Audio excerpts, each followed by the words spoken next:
Okay, तो एक बारी हम लोग फिर से लाइव हैं, ठीक है।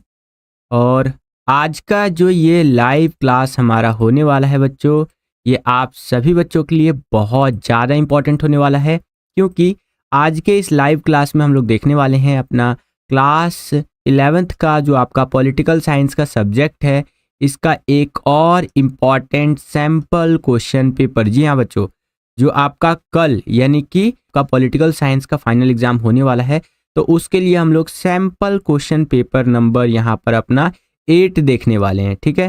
तो ये सैम्पल पेपर आप सभी बच्चों के लिए बहुत ज़्यादा इंपॉर्टेंट हो जाता है, क्योंकि जो भी क्वेश्चन यहाँ पर हम लोग डिस्कस करेंगे, इसमें से बहुत सारे क्वेश्चंस आपके पेपर में फाइनल एग्जाम जो होने वाला है उसके अंदर डिट्टो रिपीट होकर के आ सकते हैं। इस बात की बहुत ज़्यादा संभावना है बच्चों, ठीक है। तो वीडियो को पूरा जरूर देखिएगा, और अगर आप चाहते हैं कि इसी प्रकार की वीडियोस हम आपके लिए लेकर के आते रहें, तो इस वीडियो को एटलीस्ट जो है यहाँ पर 209 लाइक, ठीक है, जब तक ये लाइव हमारा एंड ना हो जाए तब तक कंप्लीट करवा दीजिएगा। ये हमारा लाइव के लाइक्स का टारगेट है, और ओवरऑल जो इस वीडियो के लाइक का टारगेट है वो है हमारा 700 लाइक्स का, ठीक है। 700 लाइक्स का हमारा पूरा टारगेट है। चलिए शुरू करते हैं बच्चों। सामान्य निर्देश वगैरह तो हमें सब पता ही है, सीधा हम अपने पेपर की ओर चलते हैं। तो यहाँ पर देखिए बच्चों, पहला क्वेश्चन हमसे क्या पूछ रहा है आप हमारे पेपर के अंदर, कि महाभियोग एक अर्ध न्यायिक प्रक्रिया है जो कि राष्ट्रपति के विरुद्ध संसद द्वारा चलाई जाती है और संविधान के लिए अनुच्छेद में दी गई है, ठीक है। मतलब संविधान के किस अनुच्छेद में ये दी गई है। तो देखिए बच्चों, महाभियोग की बात हो रही है यहाँ पर, जो कि किसके खिलाफ इस्तेमाल किया जाता है, तो वो राष्ट्रपति जी के विरुद्ध में किया जाता है, ठीक है। ये न्यायिक प्रक्रिया है जो कि राष्ट्रपति जी के विरुद्ध में किया जाता है, संसद द्वारा ये चलाया जाता है। और ये पूछा गया हमसे कि ये जो चीज़ है, जो महाभियोग की बात की गई है, ये संविधान के किस अनुच्छेद में, किस आर्टिकल में यहाँ पर ये बात बोली गई है। तो आर्टिकल नंबर जो आपका 61 है, अनुच्छेद जो 61 है बच्चों, इसके अंदर आपका ये बात बोला गया है कि इस तरह से महाभियोग चलाया जा सकता है, जो संसद द्वारा चलाया जाएगा, और किसके लिए चलाया जाएगा, राष्ट्रपति जी के लिए जो है सो कि चलाया जा सकता है। क्लियर है बच्चों। तो ये आप यहाँ पर आंसर लिख सकते हैं बच्चों। सेम यही क्वेश्चन इंग्लिश मीडियम में इस तरह से रहेगा, यहाँ पर आप देख सकते हैं, एंड आर्टिकल 61 आपका करेक्ट आंसर हो जाएगा। चलिए आगे चलते हैं। अगला क्वेश्चन देखिए, यहाँ पर क्या पूछ रहा है हमसे कि भारतीय संविधान के दो भाग जो है, ठीक है, या भाग 2 है, सॉरी, उसमें नागरिकता से संबंधित प्रावधानों का वर्णन किस अनुच्छेद में किया गया है, ठीक है। जो भारतीय संविधान यानी इंडियन कॉन्स्टिट्यूशन है, इसका जो भाग 2 है हमारा, ठीक है, पार्ट सेकंड इस तरह से, उसमें नागरिकता से संबंधित यानी सिटीजनशिप से संबंधित जो प्रावधान है, उसका जो वर्णन है वो किस आर्टिकल, किस अनुच्छेद में ये किया गया है। तो ये किया गया है बच्चों अनुच्छेद नंबर 5 से लेकर के 11 तक में, कि किस तरह से नागरिकता जो सिटीजनशिप होता है यानी नागरिकता होता है, उससे संबंधित चीज़ें रहेंगी, ठीक है। तो याद रखिएगा, अगर आपसे पूछे कि भारतीय संविधान में नागरिकता से संबंधित जो प्रावधान है या नागरिकता से संबंधित जो चीज़ें हैं वो आर्टिकल किस में है, तो आर्टिकल 5 से लेकर के आर्टिकल आपका जो 11 है इसके अंदर है, ठीक है। सेम यही क्वेश्चन इंग्लिश मीडियम में इस तरह से रहेगा कि in which article are the provisions related to citizenship described as in जो सो कि part second of the Indian constitution. तो आर्टिकल 5 to 11 हमारा जो ए वाला ऑप्शन है ये बिल्कुल करेक्ट आंसर हो जाएगा, ठीक है बच्चों। चलिए आगे चलते हैं। दूसरा क्वेश्चन हो गया हमारा। तीसरा क्वेश्चन देखिए कि द्विसदनीय राज्य पद्धति के पक्ष में सही विचार है, ठीक है। अभी हमने लास्ट वीडियो किया था, उसके अंदर मैंने द्विसदनीय राज्य से संबंधित कुछ चीज़ें आपसे शेयर किया था, तो उसी से संबंधित यहाँ बोल रहा है कि इस पक्ष में सही विचार क्या है। तो इस पक्ष में सही विचार है बच्चों कि बेहतर बहस तथा निर्णयों की पूरी जांच इसके अंदर देखने को मिलती है, कि भैया एक कोई भी चीज़ को लेकर के उसके ऊपर बेहतर यहाँ पर बहस होता है, ठीक है, और जो निर्णय यहाँ पर लिए जाते हैं, ठीक है, उस पर पूरी अच्छे से जांच होती है। तो ये द्विसदनीय जो राज्य होता है इस पद्धति के पक्ष में सही विचार है बच्चों। तो आपका सी वाला ऑप्शन बिल्कुल करेक्ट आंसर हो जाएगा, ठीक है।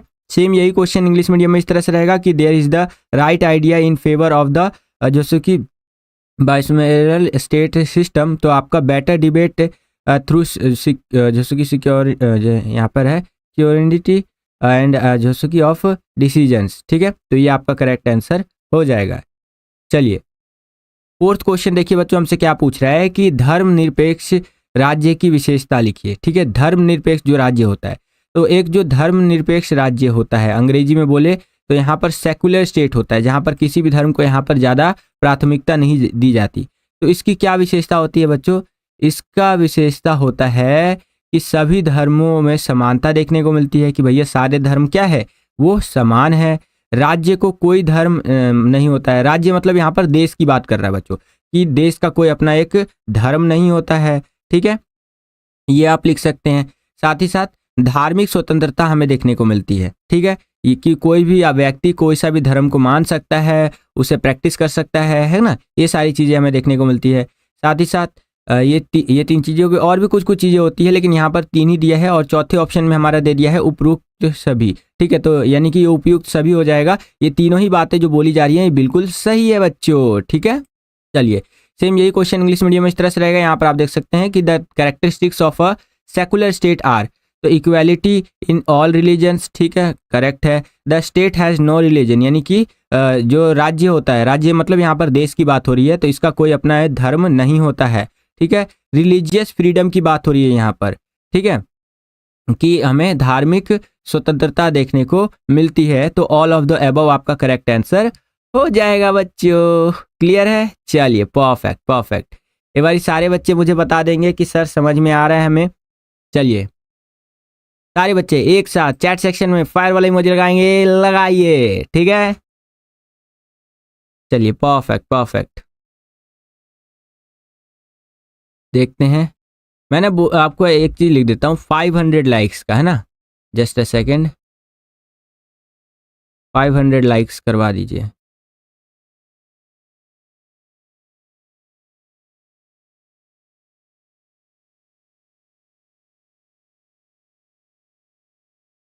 चलिए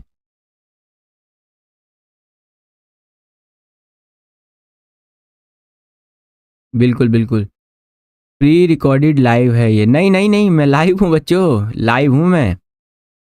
परफेक्ट परफेक्ट।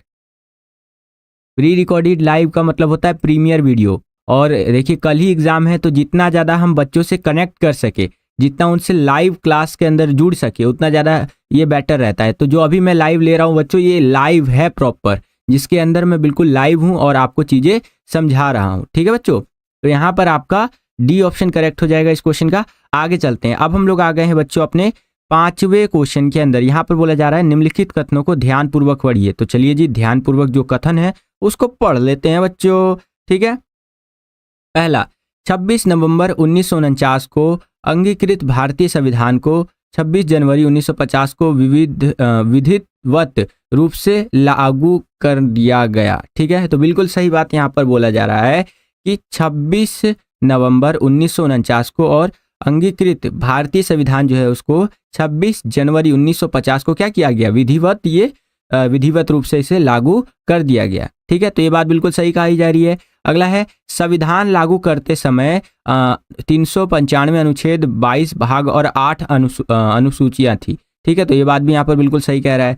अगला, आयरलैंड का संविधान से भारतीय संविधान में राज्य के नीति निर्देशक तत्व लिए गए हैं। ठीक है, और फोर्थ यहाँ पर स्टेटमेंट यानी कथन क्या कह रहा है बच्चों, कि संविधान को बनाने में 2 वर्ष 11 महीने 18 दिन और तथा कुल 165 बैठकें हुई थी और कुछ 7-8 घंटे लगे थे। ठीक है, ये तो यहाँ पर जो बातें बोली जा रही है बच्चों संविधान से संबंधित, इसमें आपका क्या क्या करेक्ट हो जाएगा बच्चों? यहाँ हो जाएगा आपका फर्स्ट, सेकंड और थर्ड। ठीक है, ये जो है आपका ये 3 चीज़ें जो बोली जा रही है, फर्स्ट, सेकंड और थर्ड, ये करेक्ट आंसर हो जाएगा। हालांकि ये भी सही है, 2 वर्ष 11 महीने 18 दिन और कुछ घंटे का समय लगा था। इसमें कुल 165 बैठकें हुई थी। ठीक है, बट इसमें बैठकों का अगर हम बात करें तो थोड़ा सा वो रह जाएगा। तो इस हिसाब से आपका ए वाला जो ऑप्शन है ये जहाँ तक इसका है करेक्ट होना चाहिए। एक बार आप बताएंगे संविधान बनाने में कितनी बैठकें हुई थी?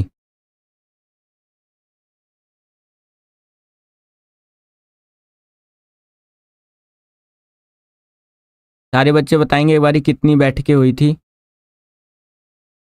देखें जरा।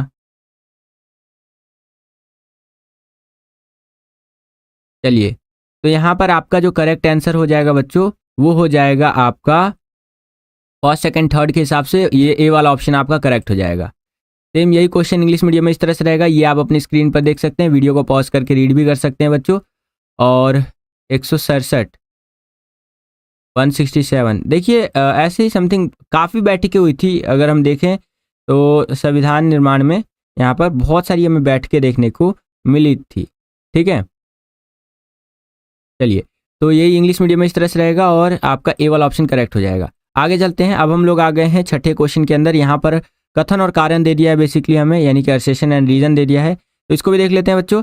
यहाँ पर असर्शन क्या कह रहा है, यानी अभिकथन क्या कह रहा है कि भारत में सामाजिक न्याय स्थापित करने के लिए नीति निर्देशक तत्वों का प्रावधान किया गया है। ठीक है जी, कि इससे भारत के अंदर सामाजिक न्याय को स्थापित किया जा सके। आगे यहाँ पर बताया गया है कारण के अंदर कि भारतीय संविधान के अनुच्छेद 38 में राज्य को निर्देश दिए गए हैं कि वह सामाजिक, आर्थिक और राजनीतिक न्याय की स्थापना के साथ साथ जन सामान्य की भलाई को बढ़ावा देने का प्रयास करेगा। ठीक है, तो ये यहाँ पर कारण बताया गया है बच्चों।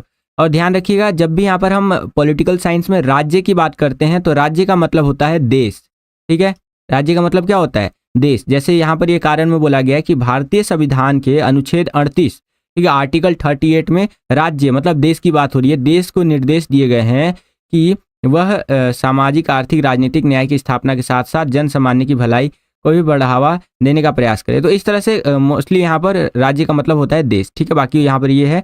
और करेक्ट ऑप्शन की अगर मैं बात करूँ यहाँ पर, ये अभिकथन और कारण वाला जो भी हमने पढ़ा, तो यहाँ पर ए वाला ऑप्शन करेक्ट हो जाएगा कि अभिकथन ए और कारण आर दोनों सही है और कारण जो है वो कथन की सही व्याख्या करता है बच्चों। ठीक है, चलिए ये क्वेश्चन इंग्लिश मीडियम में इस तरह से रहेगा, यहाँ पर आप देख सकते हैं। एंड आपका ए वाला ऑप्शन करेक्ट हो जाएगा। आप भी साथ साथ चैट सेक्शन में बताते चलिए कि सर इसका ये ऑप्शन करेक्ट होगा, इसका ये ऑप्शन करेक्ट होगा, है कि नहीं बच्चों। चलिए परफेक्ट। 61 बच्चे वॉचिंग पर है और लाइक की संख्या है 32, तो लाइक की संख्या बढ़ाइए बच्चों। आपका एक लाइक हमारा मोटिवेशन का जो लेवल है बच्चों, इसको क्या करता है, लाखों, करोड़ों, अरबों, खरगों बढ़ा देता है। ठीक है, मतलब कई गुना बढ़ा देता है। तो लाइक जरूर कीजिएगा बच्चों। ठीक है, मोटिवेशन बढ़ाने के लिए। अभी तो आपका हिंदी का एग्जाम होना है, इकोनॉमिक्स का एग्जाम है बच्चों आपका। ठीक है, तो अभी सबके लिए हम वीडियोस आपके लिए लेकर के आएंगे। बस वीडियो को दबा के लाइक और शेयर ठोक दीजिए, है कि नहीं। पूरा साल मेहनत करते हैं बच्चों आपके लिए। चलिए सातवां जो प्रश्न है बच्चों, सातवें प्रश्न की ओर बढ़ चलते हैं। तो सातवें प्रश्न में मिलान करने के लिए हमें कहा गया है, तो चलिए मिलान कर देते हैं। पहला है संवैधानिक संशोधन। ठीक है, कि संविधान के अंदर जब संशोधन करना है तो इसका हो जाएगा अनुच्छेद 368 के तहत, आर्टिकल 368 के तहत हम यहाँ पर करेंगे। अगला है 15वां जो संशोधन हुआ था वो किससे संबंधित है, तो जो ये आपका 15वां संशोधन हुआ था आपके संविधान के अंदर, यानी हमारे संविधान के अंदर, तो ये न्यायाधीशों की सेवानिवृत्ति 60 से 62 तक कर दी गई थी। अंग्रेजी में इसी चीज को देखेंगे तो रिटायरमेंट एज जो है जज का, जो आदरणीय जज साहब होते हैं कोर्ट्स के अंदर, तो उनका रिटायरमेंट एज 60 साल था, तो उनको 62 साल कर दिया गया। ऐसा क्यों बच्चों, ऐसा इसलिए किया गया क्योंकि वैसे ही हमारे देश में जजिस की बहुत ज़्यादा शॉर्टेज है, कमी है। इतना बड़ा देश है, इतनी आबादी है हमारे देश में। ठीक है, और अगर हर जज को 60 साल में ही रिटायर किया जाने लग गया तो नए जजिस जो है आते हैं, फिर ऐसे मतलब एक लंबा प्रोसीजर चलता है जज बनने का। ठीक है, तो ये सोचा गया कि चलो रिटायरमेंट की एज को 2 साल और एक्सटेंड किया जाए। तो जो रिटायरमेंट की एज है उसे बढ़ा करके यहाँ पर कितना कर दिया गया, 62 कर दिया गया 15वां संशोधन करके। अगला है 42वां संशोधन।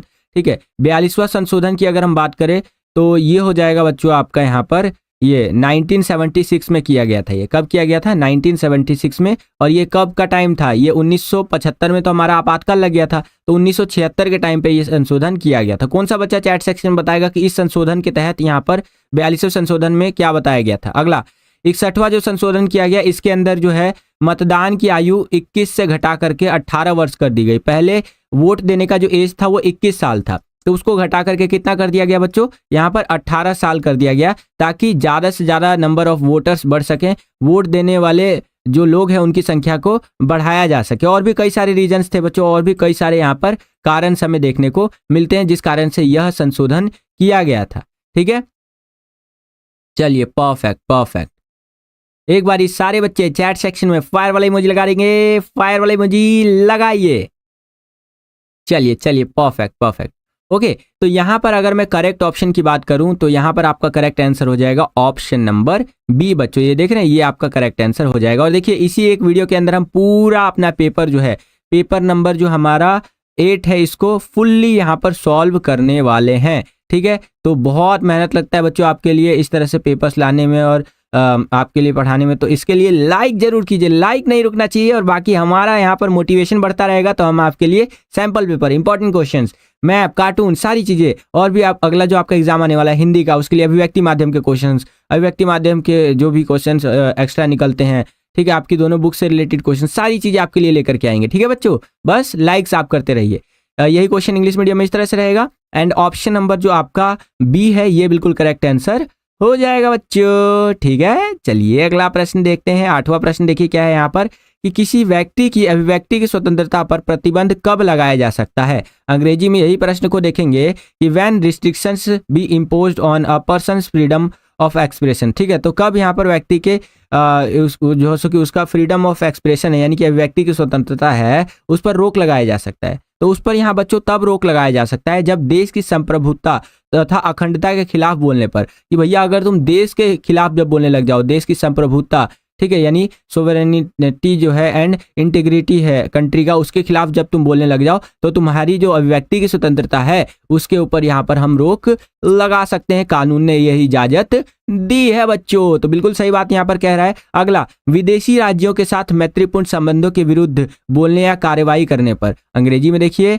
स्पीक और टॉकिंग अगेंस्ट जो कि action against friendly relations with foreign state. ठीक है, तो अगर विदेशी राज्यों के साथ यानी विदेशी दूसरे देशों के साथ संबंध बहुत ज़्यादा बढ़ा लो, ठीक है, और इस तरह से विरोध में बातें बोलने लग जाओ, ठीक है, कार्रवाई करने लग जाओ, तो इस स्थिति में यहाँ पर व्यक्ति का जो अभिव्यक्ति का स्वतंत्रता होता है, फ्रीडम ऑफ एक्सप्रेशन होता है, जिसके तहत कोई भी चीज़ वो एक्सप्रेस कर पाता है, ठीक है, रख पाता है अपनी बातों को, तो उसको पूरी तरह से यहाँ पर बैन लगाया जा सकता है, प्रतिबंध किया जा सकता है। अगला है, राज्य की सुरक्षा के खिलाफ। अगर लगता है कि भैया ये जो बोल रहा है इससे देश की सुरक्षा की कॉम्प्रोमाइज होती है, ठीक है, तो वहां पर ये चीज़ किया जा सकता है कि भैया अभिव्यक्ति की स्वतंत्रता पर पूरी तरह से प्रतिबंध लगा दो भैया। तो इस हिसाब से आपका उपरोक्त सभी ये करेक्ट आंसर हो जाएगा। अंग्रेजी में भी आप यहाँ पर देख सकते हैं, and all of the above आपका करेक्ट आंसर हो जाएगा बच्चों। ठीक है, चलिए आगे चलते हैं। अगला क्वेश्चन देखिए कि नागरिकता समानता है। ठीक है, अंग्रेजी में देखिए यहाँ पर क्या बोल रहा है कि देयर आर सिविल इक्वेलिटी। ठीक है, तो नागरिकता जो समानता है, सिविल इक्वेलिटी की जो हम बात करते हैं, तो इसमें क्या क्या चीज़ें हमें देखने को मिलती है कि सभी व्यक्तियों को कानूनी रूप से समान अधिकार प्राप्त हो। ठीक है, जैसे मान लीजिए कि ये एक व्यक्ति है इस तरह से, ठीक है, इस तरह से यहाँ पर आप देख सकते हैं ये एक व्यक्ति है और एक ये व्यक्ति है। ठीक है, ध्यान से समझिएगा मैं क्या समझाना चाह रहा हूँ। एक ये व्यक्ति है और एक ये व्यक्ति है। ये जो व्यक्ति है ये थोड़ा सा अमीर है, यानी कि रिच है बच्चों, ये क्या है, रिच है। और ये जो व्यक्ति है बच्चों यहाँ पर ये थोड़ा सा पुअर है। ठीक है, क्या है, ये पुअर है। तो नागरिकता समानता क्या कहता है, आपका सिटीजन इस तरह से ना, जो सिविल इक्वालिटी क्या कहता है बच्चों कि कानून के लिए सभी समान है, मतलब सभी को समान अधिकार प्राप्त है। अगर इसको जो अधिकार दिए जाएंगे वो इसको भी दिए जाएंगे। उसमें ये मतलब नहीं है कि भैया ये अमीर है या गरीब है। ठीक है, सभी के लिए कानून क्या है, समान है बच्चों। क्लियर है, तो ये बात यहाँ पर बोली गई है। आगे देखिए अगला क्या बोला जा रहा है कि कानून जो है किसी भी व्यक्ति से जाति, धर्म, नस्ल, वंश, लिंग इसके आधार पर कोई भी भेदभाव नहीं करता है। तो ये बात भी बिल्कुल सही है। तो इस हिसाब से आपका ऑप्शन नंबर जो सी है, ए और बी दोनों सही है, ये आपका करेक्ट आंसर हो जाएगा बच्चों। ठीक है, इंपॉर्टेंट क्वेश्चन है ये, याद रखिएगा। ठीक है बच्चों, चलिए सेम यही क्वेश्चन इंग्लिश मीडियम में इस तरह से रहेगा, यहाँ पर आप देख सकते हैं। एंड आपका ऑप्शन नंबर जो सी है, both A and B are true, तो ये आपका करेक्ट आंसर हो जाएगा बच्चों। आगे चलते हैं। अब हम लोग आ गए हैं 10वें क्वेश्चन के अंदर। 10वां क्वेश्चन देखिए क्या कह रहा है कि संयुक्त राष्ट्र संघ की सामान्य महासभा ने मानवाधिकारों की सार्वभौमिक घोषणा को स्वीकार और लागू किया। ठीक है, संयुक्त राष्ट्र संघ यानी कि यूएनओ की बात कर रहा है बच्चों। ठीक है, जो वैश्विक लेवल पे काम करता है, एक संस्थान है। ठीक है, या संस्था कह सकते हैं, जिसके अंदर भी छोटे छोटे बहुत सारे संस्थान आते हैं। और यहाँ पर यूएनओ कब बना था, हमारा 1945 के अंदर बना था बच्चों। ठीक है, 24 अक्टूबर 1945 को यूएनओ बनाया गया था, ताकि द्वितीय विश्व युद्ध जैसी घटना, सेकेंड वर्ल्ड वॉर जैसी घटना आगामी भविष्य में ना हो, और आज भी नहीं हुआ है सेकेंड वर्ल्ड वॉर जैसी घटना, तभी यूएनओ एग्जिस्ट करता है। अब देखिए यूएनओ से संबंधित बात बोल रहा है कि संयुक्त राष्ट्र संघ की सामान्य महासभा जो है, यूएनओ का ही एक पार्ट है आपका सामान्य महासभा, जिसे अंग्रेजी में हम क्या कहेंगे बच्चों, अंग्रेजी में इसे हम कहेंगे जनरल असेंबली। ठीक है, तो जो सामान्य महासभा है तो उसने मानवाधिकारों यानी कि ह्यूमन राइट्स है उसकी सार्वभौमिक घोषणा को स्वीकार और लागू किया। कब किया? तो याद रखिएगा बच्चों, 10 दिसंबर 1948 को। कब किया था बच्चों? 10 दिसंबर 1948 को किया था। बी वाला ऑप्शन आपका बिल्कुल करेक्ट आंसर हो जाएगा बच्चों। सेम यही क्वेश्चन इंग्लिश मीडियम में इस तरह से रहेगा कि the general assembly of the United Nations accept and implemented the universal declaration of human rights. तो आपका ये जो बी वाला ऑप्शन है कि 10 दिसंबर 1948 ये करेक्ट आंसर हो जाएगा। नेक्स्ट क्वेश्चन देखिए, यहाँ पर 11वां क्वेश्चन क्या बोल रहा है कि भारत में अपनाई गई चुनावी प्रणाली में किन सुधारों की आवश्यकता है। ठीक है, भारत के अंदर जो चुनावी प्रणाली अपनाया गया है, अंग्रेजी में बोले तो इस तरह से रहेगा आपका कि what reforms are needed in the electoral system adopted in India. ठीक है, तो जो हमने ये इलेक्टोरल सिस्टम चुनावी प्रणाली को अपनाया है, इसमें क्या क्या सुधार की जरूरत है। तो देखिए, दुनिया में कोई भी चीज़ होती है उसके अंदर इंप्रूवमेंट की जगह तो हर बार बनी ही रहती है। ठीक है, इंप्रूवमेंट की जो जगह होती है वो तो हर बार बनी ही रहती है, सुधार तो हर बार उसमें कर ही सकते हैं कुछ ना कुछ आप। तो उसी तरह से यहाँ पर बोला गया है कि इसमें 1/3 सीटों पर महिलाओं का चुनाव हो, ये एक सुधार की बात की गई है कि ये किया जा सकता है। अगला, चुनाव प्रचार में जाति एवं धर्म का प्रयोग प्रतिबंध हो। ठीक है, चुनाव प्रचार जो भी होता हो उसके अंदर जाति और धर्म का जो प्रयोग है कि हाँ भैया इस जाति को वोट दीजिए, इस धर्म को वोट दीजिए, इसको पूरी तरह से यहाँ पर बैन लगाना चाहिए। ठीक है, ये सुधारों की आवश्यकता है। अगला, वोटों की खरीद फरोख्त पर रोक लगाना चाहिए। अक्सर ये देखा गया है कि कहीं पर वोटों की खरीद फरोख्त होती है, हालांकि चुनाव आयोग बहुत ज़्यादा सक्षम है, वो इन चीज़ों को ध्यान में रखते हैं कि भैया वोटों को कहीं पर खरीद फरोख्त ना किया जाए, कहीं धांधलेबाजी ना हो। ठीक है, इसके लिए चुनाव आयोग को सत सत नमन है, वो बहुत अच्छा काम करते हैं इस विषय पर। लेकिन फिर भी कई जगह ऐसा देखने को मिला है कि ऐसी चीज़ भी होती है कि वोटों की खरीद फरोख्त की जाती है, जहाँ पर पैसे दे करके वोट लेना, ये ऐसी गलत चीज़ें भी हमें देखने को मिलती है। ठीक है, तो इन चीज़ों को सुधारने की जरूरत है। तो आपका उपरोक्त सभी करेक्ट आंसर हो जाएगा बच्चों। सेम यही क्वेश्चन आपका ये रहा इंग्लिश मीडियम में इस तरह से रहेगा कि यहाँ पर वुमेन इलेक्ट होना चाहिए 1/3 of state seats and use of caste and religion in जैसे कि election campaign should be banned and preventing horse trading of votes. तो ये भी आपका यहाँ पर होना चाहिए। तो ऑल ऑफ द अबव बिल्कुल करेक्ट आंसर हो जाएगा बच्चों। चलिए अगला प्रश्न देखते हैं। 12वां प्रश्न देखने से पहले यहाँ पर मैं देख रहा हूँ कि लाइक की संख्या है केवल और केवल 54। तो लाइक की संख्या बढ़ाइए बच्चों। आपका एक लाइक हमें बहुत ज़्यादा मोटिवेट करता है इसी तरह की वीडियोस को बनाने के लिए। यहाँ पर 12वां क्वेश्चन देखिए, यहाँ पर क्या पूछ रहे हैं हमसे कि संपत्ति के अधिकार के बारे में सही कथन का यहाँ पर चयन कीजिए। तो संपत्ति के अधिकार की बात करें यहाँ पर, तो इसके अंदर आप लिखेंगे कि मौलिक अधिकार हटाया गया 1978 में। ठीक है, संपत्ति का अधिकार जो था ना उसे पहले मौलिक अधिकारों के अंदर रखा गया था, लेकिन इसको हटा दिया गया 1978 में। ठीक है, संशोधन देखने को मिला हमें 44वां, इसी को मतलब और भी चीज़ों मतलब इसको लेके तो नहीं, लेकिन और भी चीज़ों को लेकर के कि हमें संविधान के अंदर 44वां संशोधन देखने को मिला। वर्तमान में अनुच्छेद 300A के तहत कानूनी अधिकार हमें देखने को मिलते हैं। तो इस हिसाब से ये तीनों बातें जो कही जा रही है वो सही है। तो उपरोक्त सभी आपका करेक्ट आंसर हो जाएगा। सेम यही क्वेश्चन आपका इंग्लिश मीडियम में इस तरह से रहेगा एंड आपका all of the above correct answer हो जाएगा। अब एक बार बताएंगे आप मुझे, 12 MCQ क्वेश्चन हमने डिस्कस किया। ठीक है, तो 12 में से आपके कितने मार्क्स बनते हैं? ईमानदारी से आप मुझे कमेंट करके बताइए, मैं सबके कमेंट यहाँ पर देख रहा हूँ बच्चों। 12 MCQ क्वेश्चन हमने डिस्कस किए और 12 में से कितने मार्क्स आपके बनते हैं? ठीक है, कि अगर मान लीजिए कि हाइपोथेटिकली ये सैम्पल पेपर आपको दे दिया जाए कि आप प्रैक्टिस कीजिए इसको बैठ करके, खाली कमरे में हैं आप, तो कितने मार्क्स आप इन 12 MCQ क्वेश्चंस में से ला सकते हैं? मैं सबके यहाँ पर चैट्स देख रहा हूँ, देखते हैं कौन सा बच्चा ईमानदारी से कितने मार्क्स अपने बताता है। देखें जरा कि आप कितने मार्क्स यहाँ पर गेन कर सकते हैं बच्चों। है कोई नौजवान जो यहाँ पर बता सके? सर आपने जो फिजिकली वीडियो बनाई थी उसमें से सारे क्वेश्चंस आए थे।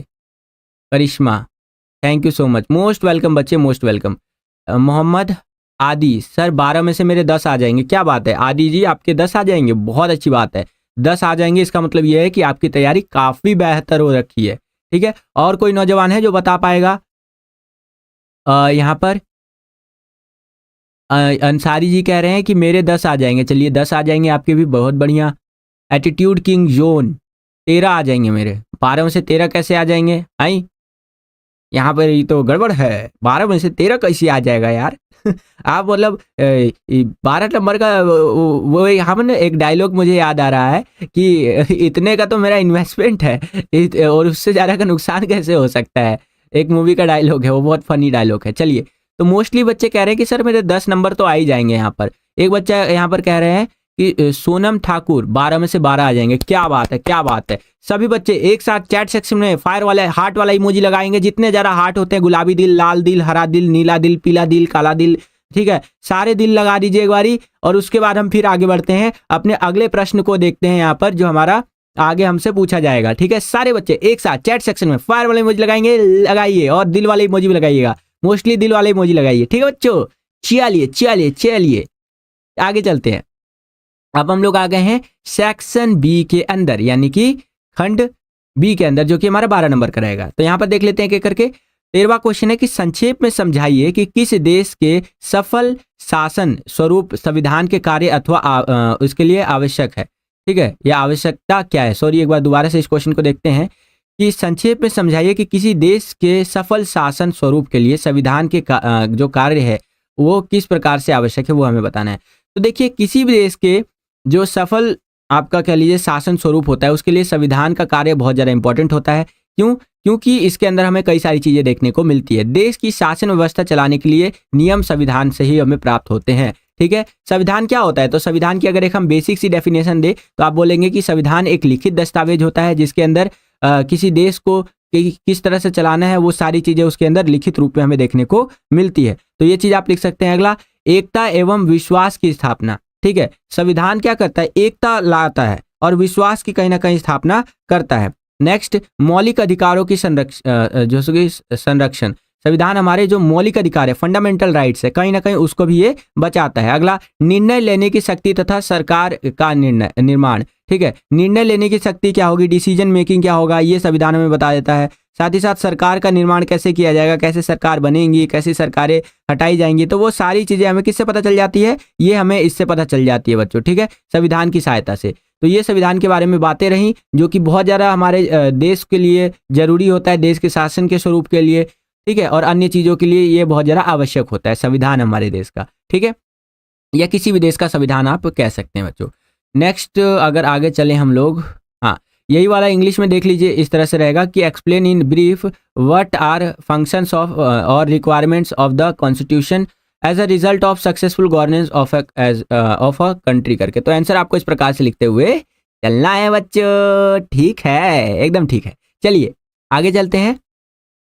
इसी क्वेश्चन के अंदर आपको एक अथवा एक चॉइस दे दिया है कि अगर आपको ऊपर वाला क्वेश्चन नहीं आता है तो नीचे वाला जो क्वेश्चन है इसको आप अटेंड कर सकते हैं। इसके अथवा में इसके चॉइस में देखिए क्या क्वेश्चन हमसे पूछा गया है कि भारतीय संविधान की आलोचना के कोई 2 बिंदु लिखिए। ठीक है, अंग्रेजी में कुछ इस तरह से रहेगा, यहाँ पर आप देख सकते हैं कि right any 2 points of criticism of the Indian constitution. तो यहाँ पर हमें भारतीय संविधान की आलोचना करनी है बच्चों। ठीक है, तो उसको लेकर के 2 यहाँ पर महत्वपूर्ण पॉइंट लिखने हैं। तो आप ऐसे लिखेंगे, भारतीय संविधान की आलोचना। पहला, बहुत लंबा तथा विस्तृत संविधान है, जिसमें वर्तमान में 470 अनुच्छेद है, 470 आर्टिकल्स है, 12 अनुसूचित जो सो कि ये है सॉरी अनुसूचियां हैं और 25 भाग है। इतना बड़ा है, सोचिए। अंग्रेजी में बोलूं तो इस तरह से, there is a very long and detail constitution which are currently has 470 articles, 12 schedules and 25 parts. सोचिए, इतना बड़ा है।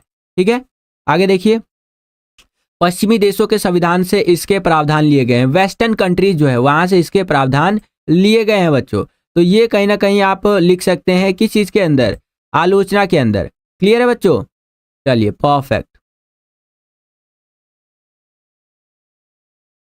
आगे चलते हैं। आगे देखिए क्या बताया गया है कि संविधान के निर्माण में सभी समूहों के प्रतिनिधि उपस्थित नहीं थे। ठीक है, तो जब संविधान का निर्माण किया जा रहा था तो जितने भी समूह है उसके रिप्रेजेंटेटिव जो है वो वहां पर अवेलेबल नहीं थे। तो ये भी आप भारतीय संविधान की आलोचना के अंदर लिख सकते हैं बच्चों। ठीक है, बाकी आप यहाँ पर अंग्रेजी में भी आंसर देख सकते हैं। इस तरह से आपको आंसर लिखते हुए चलना है कि ये जो हमारा संविधान है इसके अंदर वेस्टर्न कंट्रीज से काफी सारे प्रोविजंस लिए गए हैं। ठीक है, and representative of all group were not presented in the making of the constitution. तो ये भी यहाँ पर हम इसके क्रिटिसिज्म के अंदर लिख सकते हैं। ठीक है बच्चों, चलिए अब हम लोग आ गए हैं अपने अगले प्रश्न, जो कि हमारा 14वां प्रश्न रहने वाला है बच्चों इसके अंदर। और ये भी थोड़ा सा देख लेते हैं कि हमें स्वतंत्रता पर प्रतिबंधों की आवश्यकता क्यों पड़ती है। देखिए कितना इंटरेस्टिंग क्वेश्चन पूछा है ये। एक बार अंग्रेजी में जब सुनेंगे आप तब आपको समझ में आएगा कि why do we need restrictions on freedom. समझ रहे हैं आप? यानी कि हमें स्वतंत्रता पर प्रतिबंध क्यों चाहिए, कि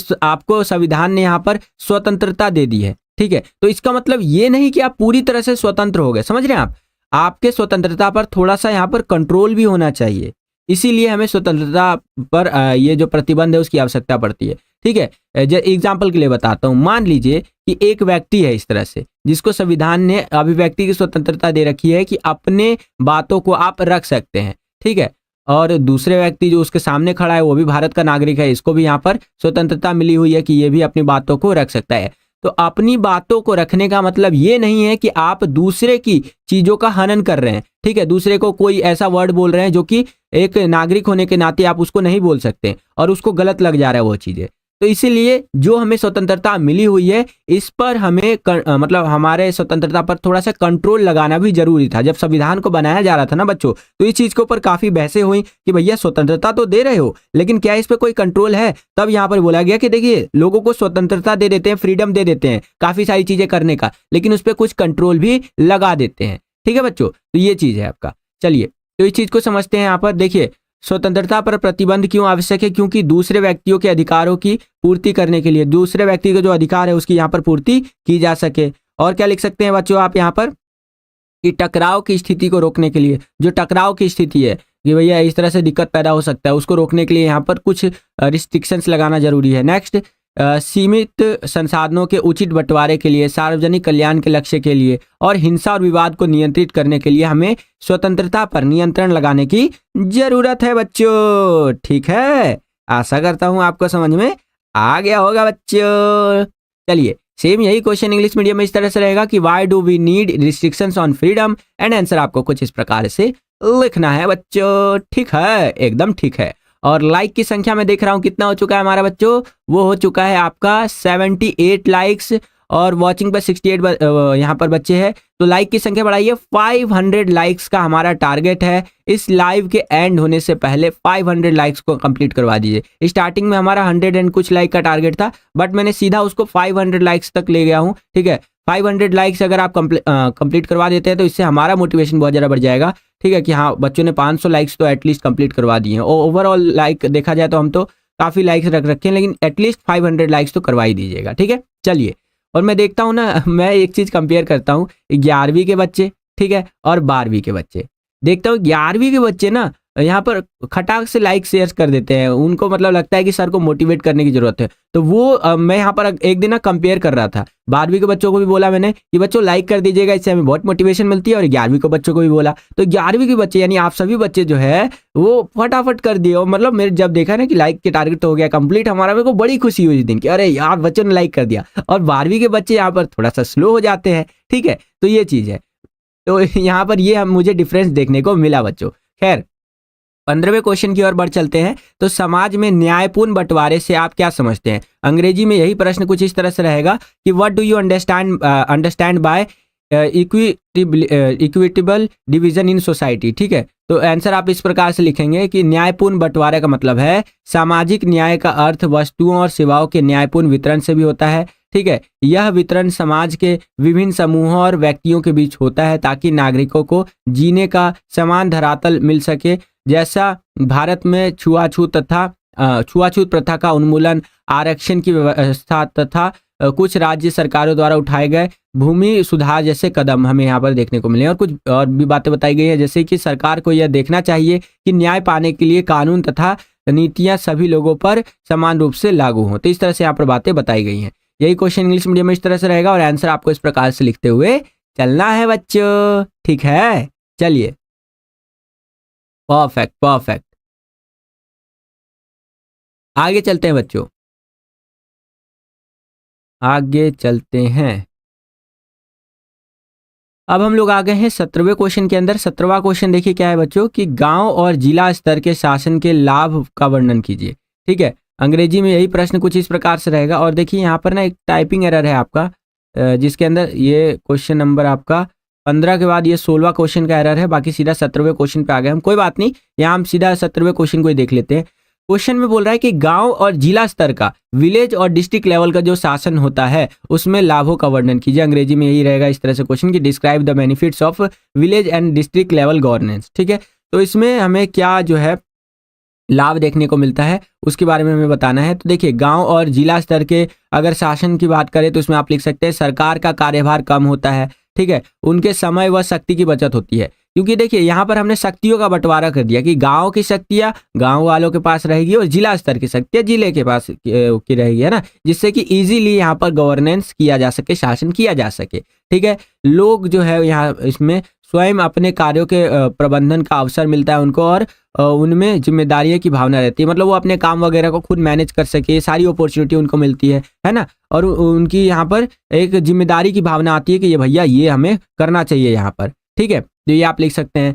स्थानीय स्तर पर आपसी संबंधों में सुधार आता है। अगर स्थानीय स्तर पर बात करें तो जो हमारा आपसी संबंध है लोगों के बीच में, उसमें हमें काफ़ी सुधार देखने को मिलता है। क्यों? क्योंकि लोगों को अपनी जिम्मेदारियां को पता होता है, बहुत सारी चीज़ों का यहाँ पर पता होता है। ठीक है, अगला, स्थानीय निकायों द्वारा नवीन योजनाओं की अच्छी जानकारी प्राप्त होती है और स्थानीय समस्याओं का समाधान कम खर्च व कम समय में कर पाते हैं। तो इस तरह से आप यहाँ पर आंसर लिख सकते हैं बच्चों। ये यहाँ पर फायदा होता है गांव और जिले स्तर के शासन के लाभों के अंदर। ठीक है, तो ये आप लिख सकते हैं। सेम यही क्वेश्चन इंग्लिश मीडियम में कुछ इस तरह से रहेगा एंड आंसर आपको कुछ इस प्रकार से लिखते हुए चलना है बच्चों। यह आप अपनी स्क्रीन पर देख सकते हैं। और मैं नारियल अन्ना की तरह क्यों बात कर रहा हूँ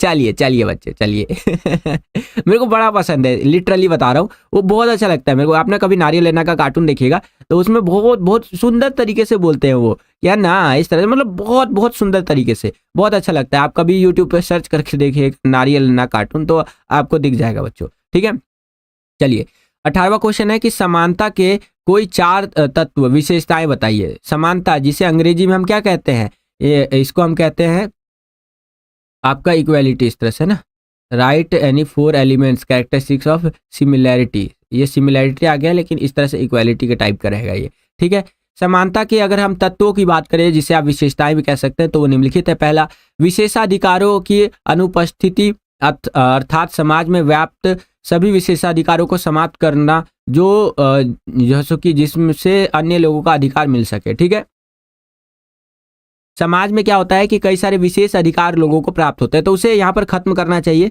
ताकि लोगों को उनके अधिकार यहाँ पर मिल सके बच्चों। ठीक है, समाज में सभी लोगों को विकास के समान अवसर उपलब्ध कराए जाने चाहिए। ठीक है, समानता का क्या मतलब रहा कि भैया सबको समान अवसर दो, सबको इक्वल अपॉर्चुनिटी दोगे तो सब यहाँ पर ग्रोथ लेकर के आएंगे बच्चों। अब ऐसा नहीं कि तुम एक वर्ग, एक तबके को ज्यादा अपॉर्चुनिटी दे दो, तो भैया यहाँ पर ग्रोथ कैसे आएगी? ग्रोथ नहीं आएगी, लोग अपना ग्रोथ विकास वगैरह जो है वो नहीं कर पाएंगे। तो इसीलिए हमें सभी को समान अवसर देने चाहिए। अगला, सभी व्यक्तियों की न्यूनतम आवश्यकता जो है उसको पूर्ति की ये अवसर मिलेगी। भैया जो बेसिक चीजें हैं उसको तो सभी लोग अपना यहाँ पर पूरा कर ही ले। तर्क संगत भेदभाव तथा समानों में समानता तथा असमानों में असमानता का व्यवहार करना चाहिए। तो इस तरह से यहाँ पर बातें बताई गई हैं बच्चों। क्लियर है? चलिए, सेम यही क्वेश्चन इंग्लिश मीडियम में इस तरह से रहेगा। और देखिए इक्वालिटी की बात कर रहा है और आंसर आपको इस प्रकार से लिखते हुए चलना है।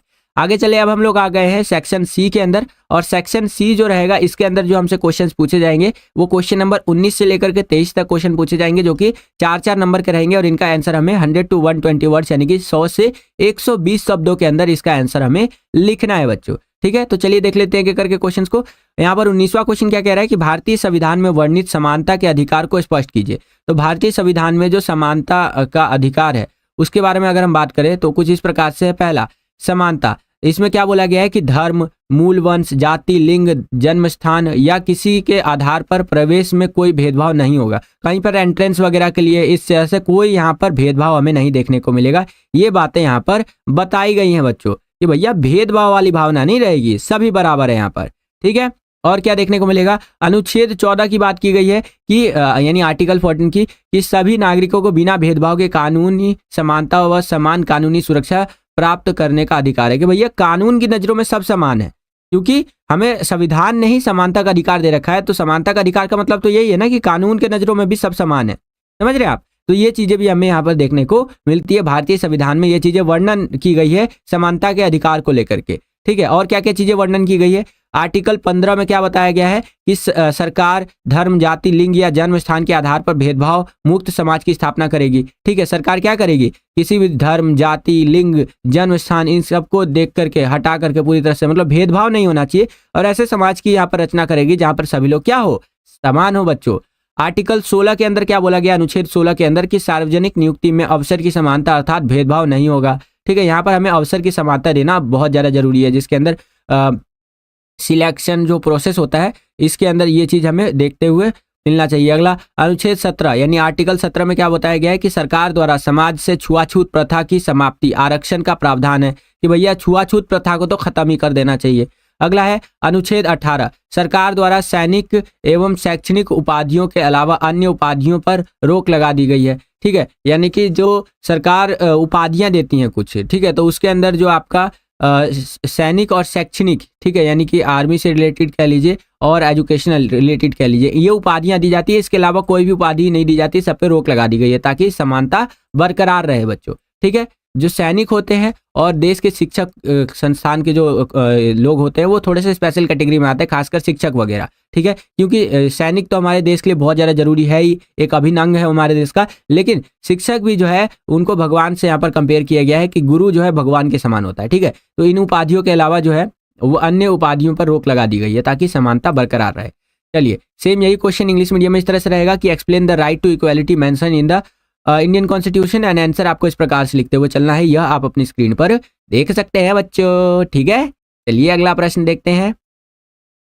देखिए, इसी क्वेश्चन के अंदर आपको एक अथवा एक चॉइस दे दिया है कि अगर आपको ऊपर वाला क्वेश्चन नहीं आता है तो नीचे वाला जो क्वेश्चन है इसको आप अटेंड कर सकते हैं। इसके अथवा में इसके चॉइस में देखिए क्या क्वेश्चन है हमारा कि भारतीय संविधान में वर्णित धार्मिक स्वतंत्रता का अधिकार का वर्णन कीजिए। ठीक है, इंडियन कॉन्स्टिट्यूशन के अंदर जो धार्मिक स्वतंत्रता है उसके अधिकार जो दिया गया है उसके बारे में हमें पूरी तरह से बताना है यहाँ पर बिल्कुल डिटेल में। 93 लाइक्स हो चुके हैं बच्चों हमारा, हम लोग अपने 100 लाइक्स के उसके बहुत करीब है, तो 100 लाइक्स तो हमारे अभी हो जाएंगे। ठीक है, जस्ट 7 लाइक्स और कंप्लीट करवा दीजिए, देन उसके बाद हमारे 400 लाइक्स बच जाएंगे और ऑलमोस्ट 60 बच्चे वॉचिंग पर है, तो लाइक जरूर कीजिए। जितना जरा वीडियो आप लाइक करते हैं उतना जरा हमारा मोटिवेशन बढ़ता है बच्चों इसी तरह की वीडियोस को बनाने के लिए। ठीक है बच्चों, चलिए ये वाला प्रश्न देखते हैं। यहाँ पर क्या बोला जा रहा है, भारतीय संविधान में वर्णित धार्मिक स्वतंत्रता का अधिकार जो है आपका, अंग्रेजी में ये रहेगा describe right to religion freedom mention in the Indian जो है सो की कॉन्स्टिट्यूशन। ठीक है, तो आंसर इस तरह से लिखेंगे,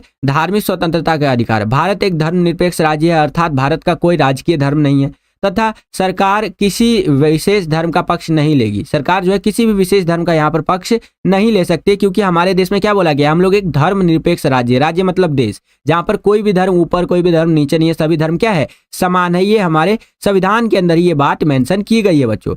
आगे देखिए, धार्मिक स्वतंत्रता के अधिकार की अगर हम बात करें तो आर्टिकल 25 यानी आर्टिकल 25 आ जाता है, अनुच्छेद 25। इसमें बोला गया है कि सभी नागरिकों को अपने अपने धर्म को मानने, पालन करने एवं प्रचार प्रसार करने का पूरा अधिकार है, कि भैया सभी नागरिक जो है अपने अपने धर्म को माने, उसका पालन करे, उसका प्रचार प्रसार करे, तो ये पूरा यहाँ पर फ्रीडम दिया गया है। अनुच्छेद 26 क्या कहता है बच्चों, आर्टिकल 26 क्या कहता है आपका, तो वो कहता है धार्मिक तथा परोपकारी कार्य करने वाले संस्थानों को जो स्थापित करने का अधिकार भी हमें देखने को मिलता है बच्चों। नेक्स्ट, अनुच्छेद 27 क्या कहता है बच्चों कि धर्म प्रचार एवं धार्मिक संप्रदा की देखरेख के लिए कर देने की मजबूरी नहीं किया जाएगा। ठीक है, इस तरह से ये आप देख सकते हैं। नेक्स्ट, इसमें मतलब ये बोला गया आर्टिकल 27 में कि धर्म प्रचार, धार्मिक संप्रदाय की देखरेख और इस तरह से करने के लिए किसी को मजबूर नहीं किया जाएगा, सब फ्री है बिल्कुल।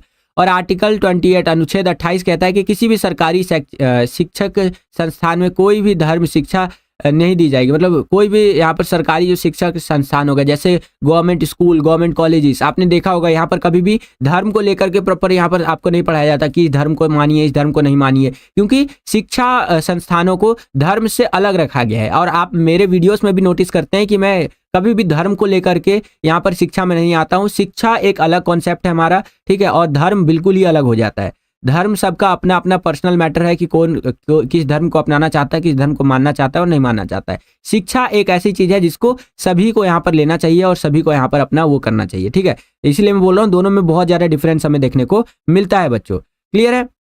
तो इस तरह से आंसर आप लिख सकते हैं। तो अगर हम धार्मिक स्वतंत्रता की बात कर रहे हैं तो आर्टिकल 25 से लेकर के आर्टिकल 28 यानी अनुच्छेद 25 से 28 तक यहाँ पर बातें बताई गई हैं। ठीक है, सेम यही क्वेश्चन इंग्लिश मीडियम में आपका इस तरह से रहेगा एंड आंसर आपको कुछ इस प्रकार से लिखते हुए चलना है, यह आप अपनी स्क्रीन पर देख सकते हैं बच्चों। ठीक है, चलिए आगे चलते हैं और आशा करता हूं कि यहाँ तक आपको वीडियो पसंद आया होगा। और हमारा 101 लाइक्स का टारगेट हो चुका है कंप्लीट। इसके लिए आप सभी के लिए मैं यहाँ पर क्लैप कर रहा हूँ। Wow, very good very good.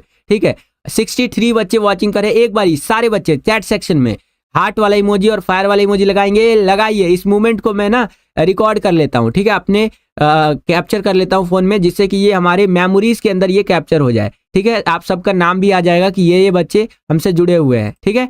अभी तो हमारा देखिए शुरुआत है, अभी तो आपको हम बहुत ज्यादा तैयारी करवाने वाले हैं डिफरेंट सब्जेक्ट के अंदर। तो एक बार सारे बच्चे चैट सेक्शन में हार्ट वाला फायर वाला इमोजी लगाएंगे, लगाइए। और मैं इस मेमोरी को कैप्चर कर रहा हूँ, शेयर करेंगे इसको, इंस्टा स्टोरी वगैरह पर लगाएंगे, जिससे आप भी यहाँ पर थोड़ा सा मोटिवेट हो, है कि नहीं कि सर जी हम यहाँ पर आपकी क्लास ले रहे थे, है कि नहीं बच्चों। चलिए वेरी गुड वेरी गुड। सबसे पहला यहाँ पर आया है इमेजिनेशन स्टोरी ऑफ स्नेहा का हार्ट आया है, फिर ज्योति झा कुमारी का हार्ट आया है। वाह वाह वेरी गुड वेरी गुड। और कोई नौजवान है यहाँ पर जो मोटिवेशन इस तरह से भरा हुआ है जिस बच्चे के अंदर अभी भी, और वो हार्ट वाला इमोजी लगाएगा। क्यूटी गर्ल, ठीक है, इन्होंने भी हार्ट वाला इमोजी भेजा है। क्या बात है क्या बात है। और कोई नौजवान क्यूटी गर्ल ने फायर वाला इमोजी। रितिका आर्ट स्टेशन, ठीक है, तो यहाँ पर भी इन्होंने भेजा है हमें। चलिए वेरी गुड वेरी गुड, आगे देखते हैं। चलिए चलिए, परफेक्ट परफेक्ट परफेक्ट।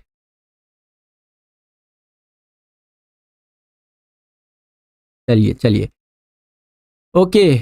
तो आप में से बहुत सारे बच्चों ने यहाँ पर फायर वाला और हार्ट वाला इमोजी भेज दिया है, क्या बात है। चलिए आगे चलते हैं बच्चों।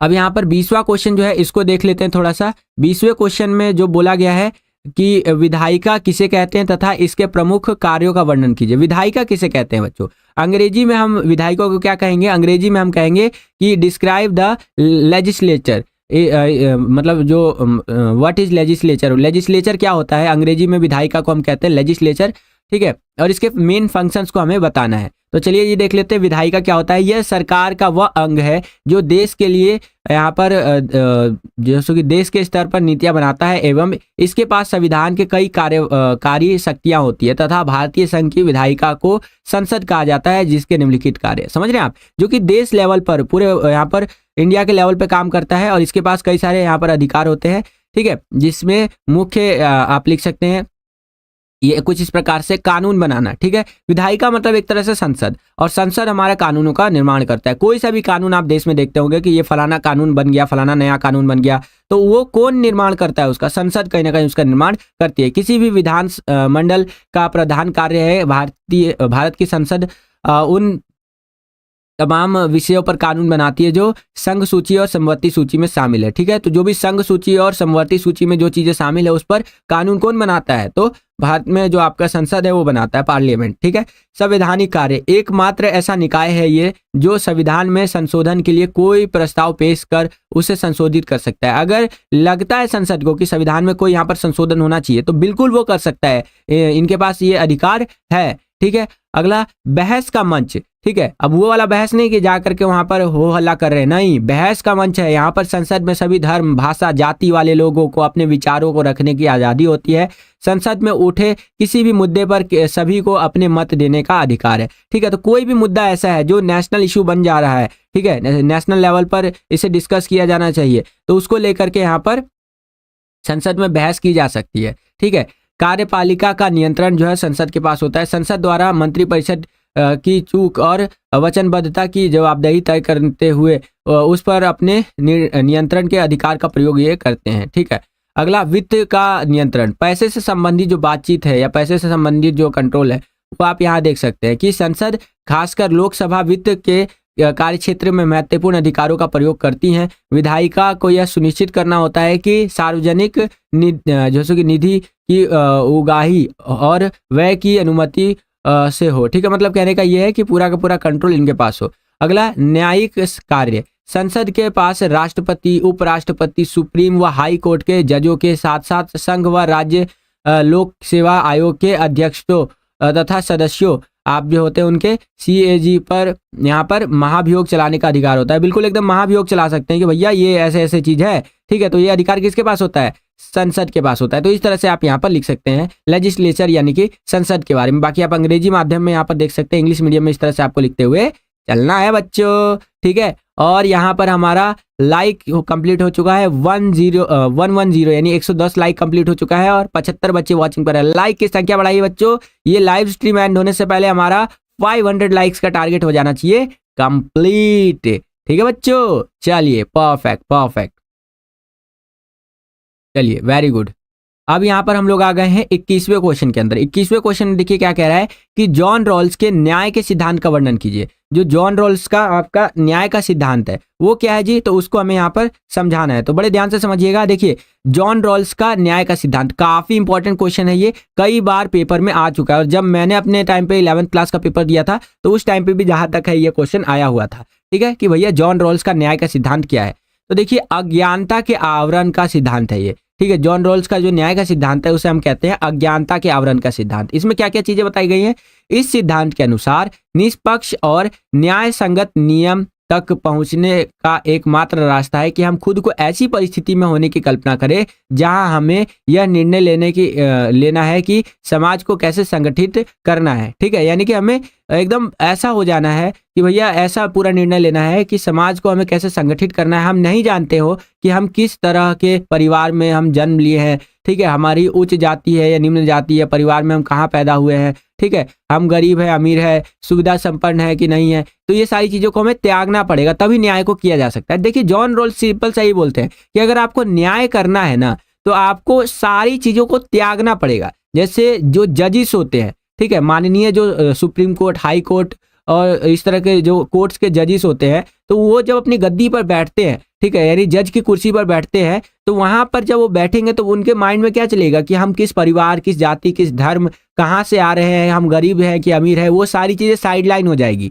वहां पर वो केवल जज है और जो कि संविधान के दायरे में रह करके वो न्याय करेंगे। समझ रहे हैं आप। तो जॉन रॉल्स भी कुछ इसी तरह से बातें बोलते हैं कि भैया अगर आपको न्याय करना है पर्टिकुलरली तो आपको ये सारी चीजें भूलनी पड़ेंगी। ठीक है, आगे देखिए क्या कहा जा रहा है। रॉल्स कहते हैं कि अगर हमें यह नहीं मालूम हो कि हम कौन होंगे तब हम समाज के नियमों और संगठन के बारे में सही निर्णय का समर्थन करेंगे। अगर हमें नहीं पता होगा ना कि हम कौन है, हम कहाँ से आते हैं, इस तरह से न्याय करते समय, तभी हम जो जा करके यहाँ पर क्या कर सकते हैं, अच्छे से निर्णय वगैरह ले सकते हैं। रॉल्स ने इसे अज्ञानता के आवरण में सोचना कहा है। ठीक है, और देखिए बताया गया है कि वे आशा करते हैं कि समाज में अपने संभावित स्थान और हैसियत के बारे में पूर्ण अज्ञानता की हालत में हर कोई सबसे बुरी स्थिति के मद्देनजर समाज की कल्पना करेगा। तो इस तरह से कुछ बातें यहाँ पर बताई गई है बच्चों। इंग्लिश मीडियम में सेम यही क्वेश्चन इस तरह से रहेगा, describe John Rawls theory of justice. तो आंसर आपको कुछ इस प्रकार से लिखते हुए चलना है, यह आप अपनी स्क्रीन पर देख सकते हैं बच्चों। क्लियर है, चलिए चलिए परफेक्ट, ओके। और 100 यहाँ पर 16 लाइक्स हमारे हो चुके हैं कंप्लीट। चलिए अब हम लोग आ गए हैं 22वें क्वेश्चन के अंदर। 22वां क्वेश्चन देखिए अगेन काफी इंपॉर्टेंट है क्योंकि हाल ही में हमारे दिल्ली में इलेक्शंस हुए हैं। ठीक है, और जैसे कि जम्मू कश्मीर वगैरह की बातें तो अक्सर यहाँ पर होती रहती है। ठीक है, चलिए तो यहाँ पर समझिए इस क्वेश्चन को कि भारतीय संविधान के अनुच्छेद 370 का वर्णन कीजिए। आर्टिकल 370 के बारे में हमें बताना है। तो देखिए भारतीय संविधान के अनुच्छेद 370 द्वारा जम्मू कश्मीर को विशेष राज्य का दर्जा दिया गया था, एक स्पेशल स्टेट का यहाँ पर स्टेटस दिया गया था, जिसके अंदर कई सारी बातें बताई गई थी कि अन्य राज्यों से अधिक स्वायत्ता दी जाएगी, अन्य राज्यों से अलग यहाँ पर होगा सारा जो काम होता है। ठीक है, उनको ज़्यादा स्वायत्ता वगैरह दी जाएगी। केंद्रीय सूची तथा संवर्धित सूची पर केंद्र द्वारा बनाए गए कानूनों को लागू करने से पहले जम्मू कश्मीर राज्य की सहमति लेनी होगी। यानी कि कोई भी कानून वगैरह जब बनता है तो इस राज्य की, जम्मू कश्मीर राज्य की यहाँ पर सहमति लेनी जरूरी होगी। आंतरिक अशांति के आधार पर आपातकाल लागू नहीं कर सकती है। ठीक है, अगर इंटरनल डिस्टर्बेंस हो जा रहा है तो उसके आधार पर आपातकाल लागू नहीं किया जा सकता है। क्यों? क्योंकि कश्मीर को एक स्पेशल स्टेट का, जम्मू कश्मीर को एक स्पेशल स्टेट का दर्जा दिया गया है। राज्य में नीति निर्देशक तत्व यहाँ लागू नहीं होंगे। ठीक है, जो राज्य के नीति निर्देशक तत्व होते हैं। अनुच्छेद 368 के अनुसार भारतीय संविधान के संशोधन राज्य सरकार की सहमति से ही जम्मू कश्मीर में लागू होंगे। यानी कि अगर कोई संशोधन भी किया जाता है संविधान के अंदर तो भी जो राज्य सरकार है उनसे पहले एक बार सहमति लेना जरूरी होगी, जो जम्मू कश्मीर की सरकार है। लेकिन वर्तमान में 370 हटा दिया गया है और अब यह क्षेत्र जो है विशेष राज्य में ना होकर के केंद्र शासित प्रदेश बना दिया गया है। ठीक है, अब ये क्या है? केंद्र शासित प्रदेश है, यूनियन टेरेटरी है बच्चों आपका। ठीक है, सेम यही क्वेश्चन इंग्लिश मीडियम में इस तरह से रहेगा कि describe article 370 according to the Indian constitution, and answer आपको इस प्रकार से लिखते हुए चलना है, यह आप अपनी स्क्रीन पर देख सकते हैं बच्चों। ठीक है, और लास्ट में क्या बोला गया है कि currently article 370 has been removed, now this area has become a union territory instead of a special state. ठीक है, तो इसे हटा दिया गया है और अब ये एक यूटी है हमारा। आगे चलते हैं, हम लोग आ गए 23वें क्वेश्चन के अंदर। यहाँ पर देखिए क्या कह रहा है कि अधिकार किसे कहते हैं तथा इसके प्रकारों को उदाहरण सहित समझाइए। अधिकार क्या होता है? ठीक है, अंग्रेजी में जिसे हम कहेंगे राइट्स, है कि नहीं? तो आपको राइट्स के बारे में बताना है। देखिए, दो क्वेश्चन को जोड़ करके यहाँ पर एक क्वेश्चन आपसे पूछा है। सबसे पहले क्वेश्चन तो पूछ लिया कि अधिकार क्या होता है, ये बताइए। फिर उसके आगे एक क्वेश्चन जोड़ दिया कि इसके प्रकारों को यहाँ उदाहरण के साथ समझाइए। अब क्वेश्चन नंबर 23वां है हमारा। ठीक है, तो ये कितने नंबर का रहेगा आपका? 4 नंबर का ही रहेगा। ठीक है, तो चलिए समझते हैं इसको। अधिकारों की अगर हम बात कर रहे हैं तो इसका मतलब होता है कि किसी व्यक्ति द्वारा स्वतंत्रता पूर्वक करने की मांग। ठीक है, मांग जिससे सार्वजनिक कल्याण को ध्यान में रखते हुए समाज स्वीकार करता है और राज्य मान्यता देता है, तब वह अधिकार बन जाता है। ठीक है, कि भैया ये अधिकार क्या होता है? किसी भी व्यक्ति के द्वारा स्वतंत्रता पूर्वक कोई भी मांग जो की जाती है, जिसे सार्वजनिक कल्याण यानी कि सबको ध्यान में रखते हुए कि भैया समाज इसको स्वीकार कर रहा है, इसको जो एक राज्य होता है, एक देश होता है, वो मान्यता दे देता है, वो अधिकार बन जाता है। एग्जाम्पल के लिए फंडामेंटल राइट्स हो गए या और भी कई सारे राइट्स हैं हमारे, है कि नहीं? तो जिसको समाज एक्सेप्ट कर रहा है, ठीक है, तो वो भी देश भी एक्सेप्ट कर लेगा कि हाँ भैया यहाँ पर सभी लोग तो एक्सेप्ट कर ही रहे हैं, जन कल्याण की बात हो रही है, तो इसे एक्सेप्ट करके एक अधिकार ही बना देते हैं कि ये आपका अधिकार हो गया भैया, इसको कोई नहीं छेड़ सकता। अब अधिकारों के प्रकारों की बात करें तो राजनीतिक अधिकार होते हैं हमारे, कुछ आर्थिक अधिकार होते हैं, सांस्कृतिक अधिकार होते हैं। अब इन सब के बारे में भी समझ लेते हैं। राजनीतिक अधिकार क्या होते हैं? यह नागरिकों को कानून के समक्ष बराबरी तथा राजनीतिक प्रक्रिया में भागीदारी का हक देते हैं। ठीक है, ये जो अधिकार है बच्चों, ये क्या करते हैं? नागरिकों को कानून के समक्ष यानी कानून के सामने यहाँ पर एक कह लीजिए कि पार्टिसिपेट करना, ठीक है, बराबरी करना, इन सब के बारे में हमें हक देता है और यह नागरिक स्वतंत्रता से जुड़े हुए माने जाते हैं। इसमें मतदान का अधिकार मिलता है हमें, ठीक है, निर्वाचित होने का अधिकार मिलता है यानी सिलेक्ट होने का अधिकार मिलता है, इस तरह से निर्वाचन करने का, संघ बनाने का अधिकार मिलता है, प्रतिनिधि चुनने का अधिकार मिलता है, राजनीतिक दल बनाने का अधिकार मिलता है। ये हमारे राजनीतिक अधिकार है कि भैया कल को अगर हम भी इलेक्शन लड़ना चाहे तो हम भी लड़ सकते हैं, कोई दिक्कत वाली बात यहाँ पर नहीं है। समझ रहे हैं आप? तो ये चीजें आप यहाँ पर लिख सकते हैं बच्चों। और आगे देखिए, हमें आर्थिक अधिकार क्या दिए गए हैं कि इसके माध्यम से व्यक्ति अपनी आर्थिक स्थिति संभाल सकता है, जिसमें सरकार भी कई तरह से, जैसे न्यूनतम आवश्यकता, आवास, भोजन, वस्त्र, स्वच्छ जल, चिकित्सा आदि की पूर्ति करके मदद करती है। कुछ मुख्य आर्थिक अधिकार है हमारे, जैसे आवास, कार्य करने, रोजगार, पर्याप्त मजदूरी, विश्राम, संपत्ति, चिकित्सा सुविधा आदि का अधिकार शामिल इसके अंदर होता है। तो ये आर्थिक अधिकारों के अंदर लिख देंगे। कुछ सांस्कृतिक अधिकार हमें प्राप्त है बच्चों, ठीक है, कल्चरल राइट्स हमें कुछ मिल रखे हैं। ये क्या है जी, इसको समझ लीजिए। वे अधिकार जो मानव के विकास को, सुव्यवस्थित जीवन के लिए, मनोवैज्ञानिक और नैतिक विकास के लिए महत्वपूर्ण है, कुछ ये वो कहलाते हैं। और कुछ मुख्य सांस्कृतिक अधिकार के अंदर आप लिखेंगे प्राथमिक शिक्षा प्राप्त करना तथा शैक्षणिक संस्थानों की स्थापना का अधिकार, स्थानीय वेशभूषा, त्योहार, पूजा और उत्सव मनाने का अधिकार आदि इसके अंदर शामिल है बच्चों। तो इस तरह से आंसर आप लिख सकते हैं। क्लियर है बच्चों? सेम यही क्वेश्चन इंग्लिश मीडियम में आपका इस तरह से रहेगा कि explain what is right and it's type with example. ठीक है, तो राइट के बारे में यहाँ पर बताया गया, ये आप अपनी स्क्रीन पर देख सकते हैं। और इसके यहाँ पर अगर हम टाइप्स की बात करें तो ये आप अपनी स्क्रीन पर देख सकते हैं बच्चों। क्लियर है? चलिए, परफेक्ट परफेक्ट। तो इस तरह से आपको लिखते हुए चलना है। ठीक है, चलिए, वेरी गुड। अब हम लोग आ गए हैं सेक्शन डी के अंदर। सेक्शन डी में टोटल 12 नंबर के क्वेश्चन हमसे पूछे जाएंगे और यहाँ पर जो क्वेश्चन रहने वाले हैं बच्चों, ये कार्टून, मानचित्र, इन सब के ऊपर आधारित रहने वाले हैं। ठीक है, तो इनको देख लेते हैं क्या करके। और गद्यांश के ऊपर भी आधारित रहेगा। तो 24वां क्वेश्चन है कि गद्यांश को पढ़िए और पूछे गए प्रश्नों को उत्तर दीजिए। तो चलिए इसको देख लेते हैं बच्चों। यहाँ पर जो हमारा गद्यांश है ये दिया गया है जवाहरलाल नेहरू जी के बारे में और उनके इसी तरह से कुछ और चीजें दिया गया है। लाइक जवाहरलाल नेहरू जी स्वयं किसी का अनुसरण नहीं करते थे, ईश्वर में उनका विश्वास ही नहीं था, लेकिन उनके लिए धर्मनिरपेक्षता का मतलब धर्म के प्रति यहाँ पर विद्वेष नहीं था। ठीक है, यानी कि वो ईश्वर में विश्वास नहीं रखते थे, लेकिन इसका मतलब ये नहीं कि वो धर्म के विरुद्ध चले गए। ठीक है, वो कहीं ना कहीं ऐसा मानते थे कि सभी धर्म समान है बच्चों। ठीक है, और 125 लाइक्स हमारे कंप्लीट हो चुके हैं। लाइक की संख्या बढ़ाइए बच्चों। बाकी कुछ और बातें यहाँ पर बताई गई है, आप देख सकते हैं। इस तरह से हमारा गद्यांश दिया गया है। इसके आधार पर देखिए क्वेश्चन जो हमसे पूछे जा रहे हैं वो कुछ इस तरह से है कि नेहरू जी के अनुसार धर्मनिरपेक्षता का क्या अर्थ है। तो इनके अनुसार धर्मनिरपेक्षता का अर्थ है कि राज्य द्वारा सभी धर्मों का समान संरक्षण होगा, कि राज्य जो है सभी धर्मों को यहाँ पर समान संरक्षण देगी। ठीक है, यही आप इंग्लिश मीडियम में देख लीजिए, इस तरह से रहेगा, आप अपनी स्क्रीन पर देख सकते हैं। And what is mean by secularism according to Nehru, तो आपका ये हो जाएगा all religions will be equally protected by the state. तो इस तरह से आप यहाँ पर लिख सकते हैं। नेक्स्ट क्वेश्चन देखिए, नेहरू जी का तुर्की के अतातुर्क से क्या संबंध था? तो अतातुर्क के विचारों से भिन्न विचार रखते थे कौन? नेहरू जी। ठीक है, चलिए सेम यही क्वेश्चन इंग्लिश मीडियम में इस तरह से रहेगा, यहाँ पर आप देख सकते हैं और आंसर आपको इस प्रकार से लिखते हुए चलना है।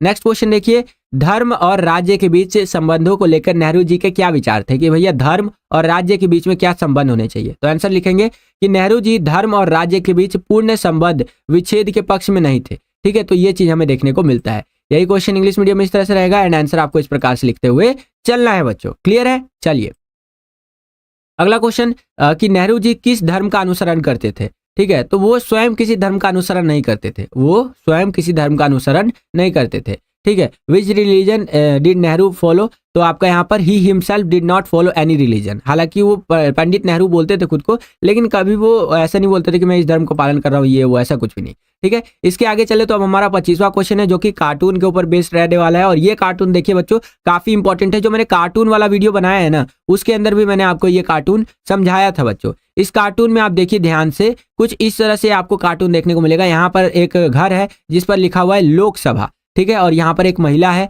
ठीक है, इस तरह से। उसके बाद यहाँ पर देखिए कुछ लोग इस तरह से चल करके आ रहे हैं, जिसमें सबसे आगे कौन है? ये व्यक्ति कौन है? कौन सा बच्चा बताएगा? एक बार मैं देखता हूँ कि आप बच्चे बता पाते हैं कि नहीं बता पाते।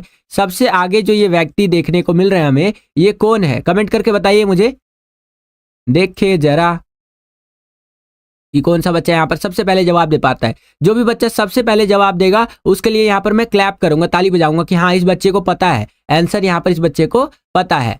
ठीक है, बताइए ये यहाँ पर ये जो कार्टून के अंदर दिखाए जा रहे हैं ये कौन है सबसे आगे? देखें देखें कौन सा बच्चा बताएगा? है कोई नौजवान?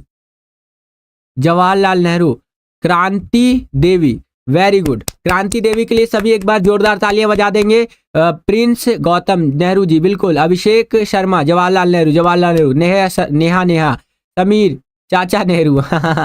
ठीक है, तो आप सभी के लिए एक बार जोरदार तालियां। ठीक है, चलिए तो यहाँ पर जो ये कार्टून हमारा दिखाया जा रहा है, इसमें सबसे आगे जो व्यक्ति है ये नेहरू जी है। ठीक है बच्चों, आप देखिए बड़े ध्यान से समझिएगा। इस कार्टून से संबंधित क्या प्रश्न है कि यह कार्टून क्या दर्शाता है? तो यह कार्टून बताता है कि किस तरह प्रधानमंत्री सरकार की अगुवाई करता है। ठीक है, हमारे देश में सरकार की अगुवाई कौन करता है? मुख्यतः प्रधानमंत्री करते हैं। क्लियर है बच्चों? नेक्स्ट क्वेश्चन देखिए इसी कार्टून के आधार पर कि चित्र में से सबसे आगे कौन नजर आ रहा है? तो चित्र में सबसे आगे जो है वो नेहरू जी है बच्चों। ठीक है, जो हाथ में एक किताब टाइप का इस तरह से फाइल टाइप का ले रखे हैं।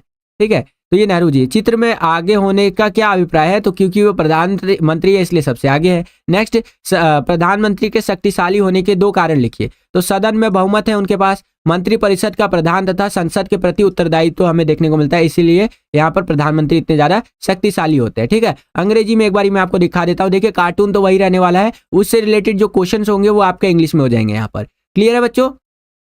चलिए सारे बच्चे लाइक का यहाँ पर टारगेट इंक्रीज मैंने कर दिया था आपका 500 लाइक्स, तो इसको कंप्लीट करवाइए। 130 लाइक्स हो चुका है। जिन्होंने भी अभी तक लाइक नहीं किया लाइक कर दीजिए बच्चों। आपका एक लाइक हमें बहुत ज्यादा मोटिवेट करता है बच्चों इसी तरह की वीडियोस को बनाने के लिए। बाकी आप यहाँ पर देख सकते हैं अंग्रेजी में कुछ इस तरह से रहेगा कि what is this cartoon signifies. तो the cartoon shows how the prime minister lead the government and who is at the जैसे कि forefront of the picture. तो जवाहरलाल नेहरू जी है या पंडित जवाहरलाल नेहरू जी। ठीक है, what does it mean to be at the forefront of this picture या the picture. तो because he is the prime minister, इसलिए सबसे वो आगे है। आगे देखिए पूछा गया है कि two reasons have been written for the prime minister to be powerful. ठीक है, तो इस तरह से आप यहाँ पर लिख सकते हैं, आंसर आपको ऐसे लिखना है। आगे चलते हैं बच्चों, अब हम लोग आ गए हैं यहाँ पर अपने अगले क्वेश्चन जो कि हमारा 26वां क्वेश्चन रहने वाला है। यहाँ पर देखिए क्वेश्चन है कि वह राज्य जिसका गठन 1966 में हुआ, तो वो है हमारा यहाँ पर बच्चों पंजाब राज्य। कौन सा राज्य है? पंजाब। यहाँ पर बी से लोकेट कर रखा है, तो हमारा संबंधित एक सेकेंड पंजाब भी हमारा 1966 में। हाँ देखिए इसी टाइम पे जस्ट सेकेंड मैं एक बार कंफर्म कर लेता हूँ, पंजाब राज्य कब बना था? पंजाब राज्य बच्चों इसी टाइम के हिसाब से, हाँ मैं वही तो कहूँ। देखिए पंजाब राज्य के अंदर से ही यहाँ पर कट के आपका हरियाणा भी बना था। ठीक है। तो इसीलिए आपका पंजाब और हरियाणा जो है वो हो जाएगा। हरियाणा में हिंदी भाषी लोग ज़्यादा थे, इसीलिए एक सेपरेट स्टेट की मांग हो रही थी कि भैया एक अलग राज्य बनाइए, तो अलग राज्य यहाँ पर हरियाणा को बनाया गया, और पंजाब तो हमारा पंजाब है ही, ठीक है। तो 1966 के अंदर हरियाणा राज्य को बनाया गया। ये जो बी से आपका लिखा हुआ है ये हरियाणा हो जाएगा, ठीक है। तो संबंधित अक्षर हो गया बी और राज्य का नाम हो गया हरियाणा, ठीक है। हरियाणा क्यों नाम पड़ा? क्योंकि भैया बहुत हरा भरा यहाँ पर हमें चीजें देखने को मिलता है भैया, मतलब फर्टाइल लैंड है यहाँ पर, आप देखेंगे ना तो बहुत ज्यादा उपजाऊ जमीन है हरियाणा के अंदर, ठीक है। और भी बहुत सारे रीजन है हरियाणा नाम पड़ने के, आप वो गूगल वगैरह कर सकते हैं, यूट्यूब पे देख सकते हैं। नेक्स्ट क्वेश्चन, उत्तरी भारत का द्विसदनीय विधायी राज्य कौन सा है? तो वो है आपका बच्चों यूपी, ठीक है। यहाँ पर आप देख सकते हैं ये हो जाएगा संबंधित अक्षर सी और राज्य का नाम हो जाएगा उत्तर प्रदेश, ठीक है। यूपी कहाँ आपको देखने को मिलेगा? ये जो आप देख रहे हैं ना यहाँ पर, ये यूपी पड़ जाएगा आपका बच्चों। क्लियर है? ओके बच्चों, चलिए नेक्स्ट क्वेश्चन, दक्षिणी भारत का 2 सदनीय विधायी राज्य, तो कर्नाटक हो जाएगा आपका, क्योंकि इधर ये डी से आपका लोकेट कर रखा है, ठीक है। चलिए यहाँ पर आप देख सकते हैं डी से लोकेट किया गया है और राज्य का नाम हो जाएगा कर्नाटक।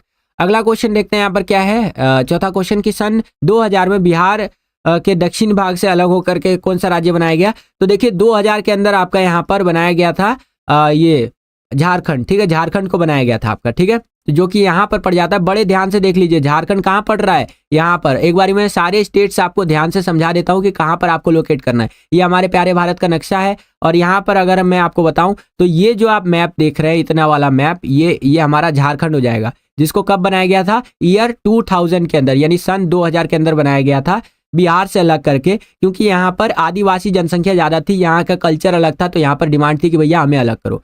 अगला द्विसदनीय राज्य जो उत्तरी भारत का है, ठीक है, मतलब जिसके अंदर एक बार मैं आपको क्वेश्चन ही दिखा देता हूँ कि द्विसदनीय विधायी राज्य जो है, ठीक है। तो द्विसदनीय विधायी राज्य की हम बात कर रहे हैं तो वो यूपी पड़ जाएगा आपका, ठीक है। यूपी का मैप ये रहा, आप देख सकते हैं, ये जो आप नक्शा देख रहे हैं ये यूपी का नक्शा है, काफी बड़ा है यूपी हमारा, जाहिर सी बात है, ठीक है। तो ये हो जाएगा। अगला 1966 में जो राज्य बना तो वो हरियाणा है, ये हरियाणा का नक्शा आप यहाँ देख सकते हैं, इस तरह से ये हरियाणा है जो 1966 में बना। और एक और क्वेश्चन था आपका कि दक्षिण भारत का 2 सदनीय विधायी राज्य, तो वो हो जाएगा आपका कर्नाटक। कर्नाटक आपको ये रहा, ये देख रहे हैं, ये कर्नाटक पड़ जाएगा इस तरह से, ये आपका पूरा कर्नाटक की इस तरह से आ जाएगा, ठीक है बच्चों। तो ये जो भी मैं आपको यहाँ मैप करवा रहा हूँ उनको याद कर लीजिए। बाकी आप यहाँ देख सकते हैं इस तरह से आपको आंसर लिखना है बच्चों। क्लियर है?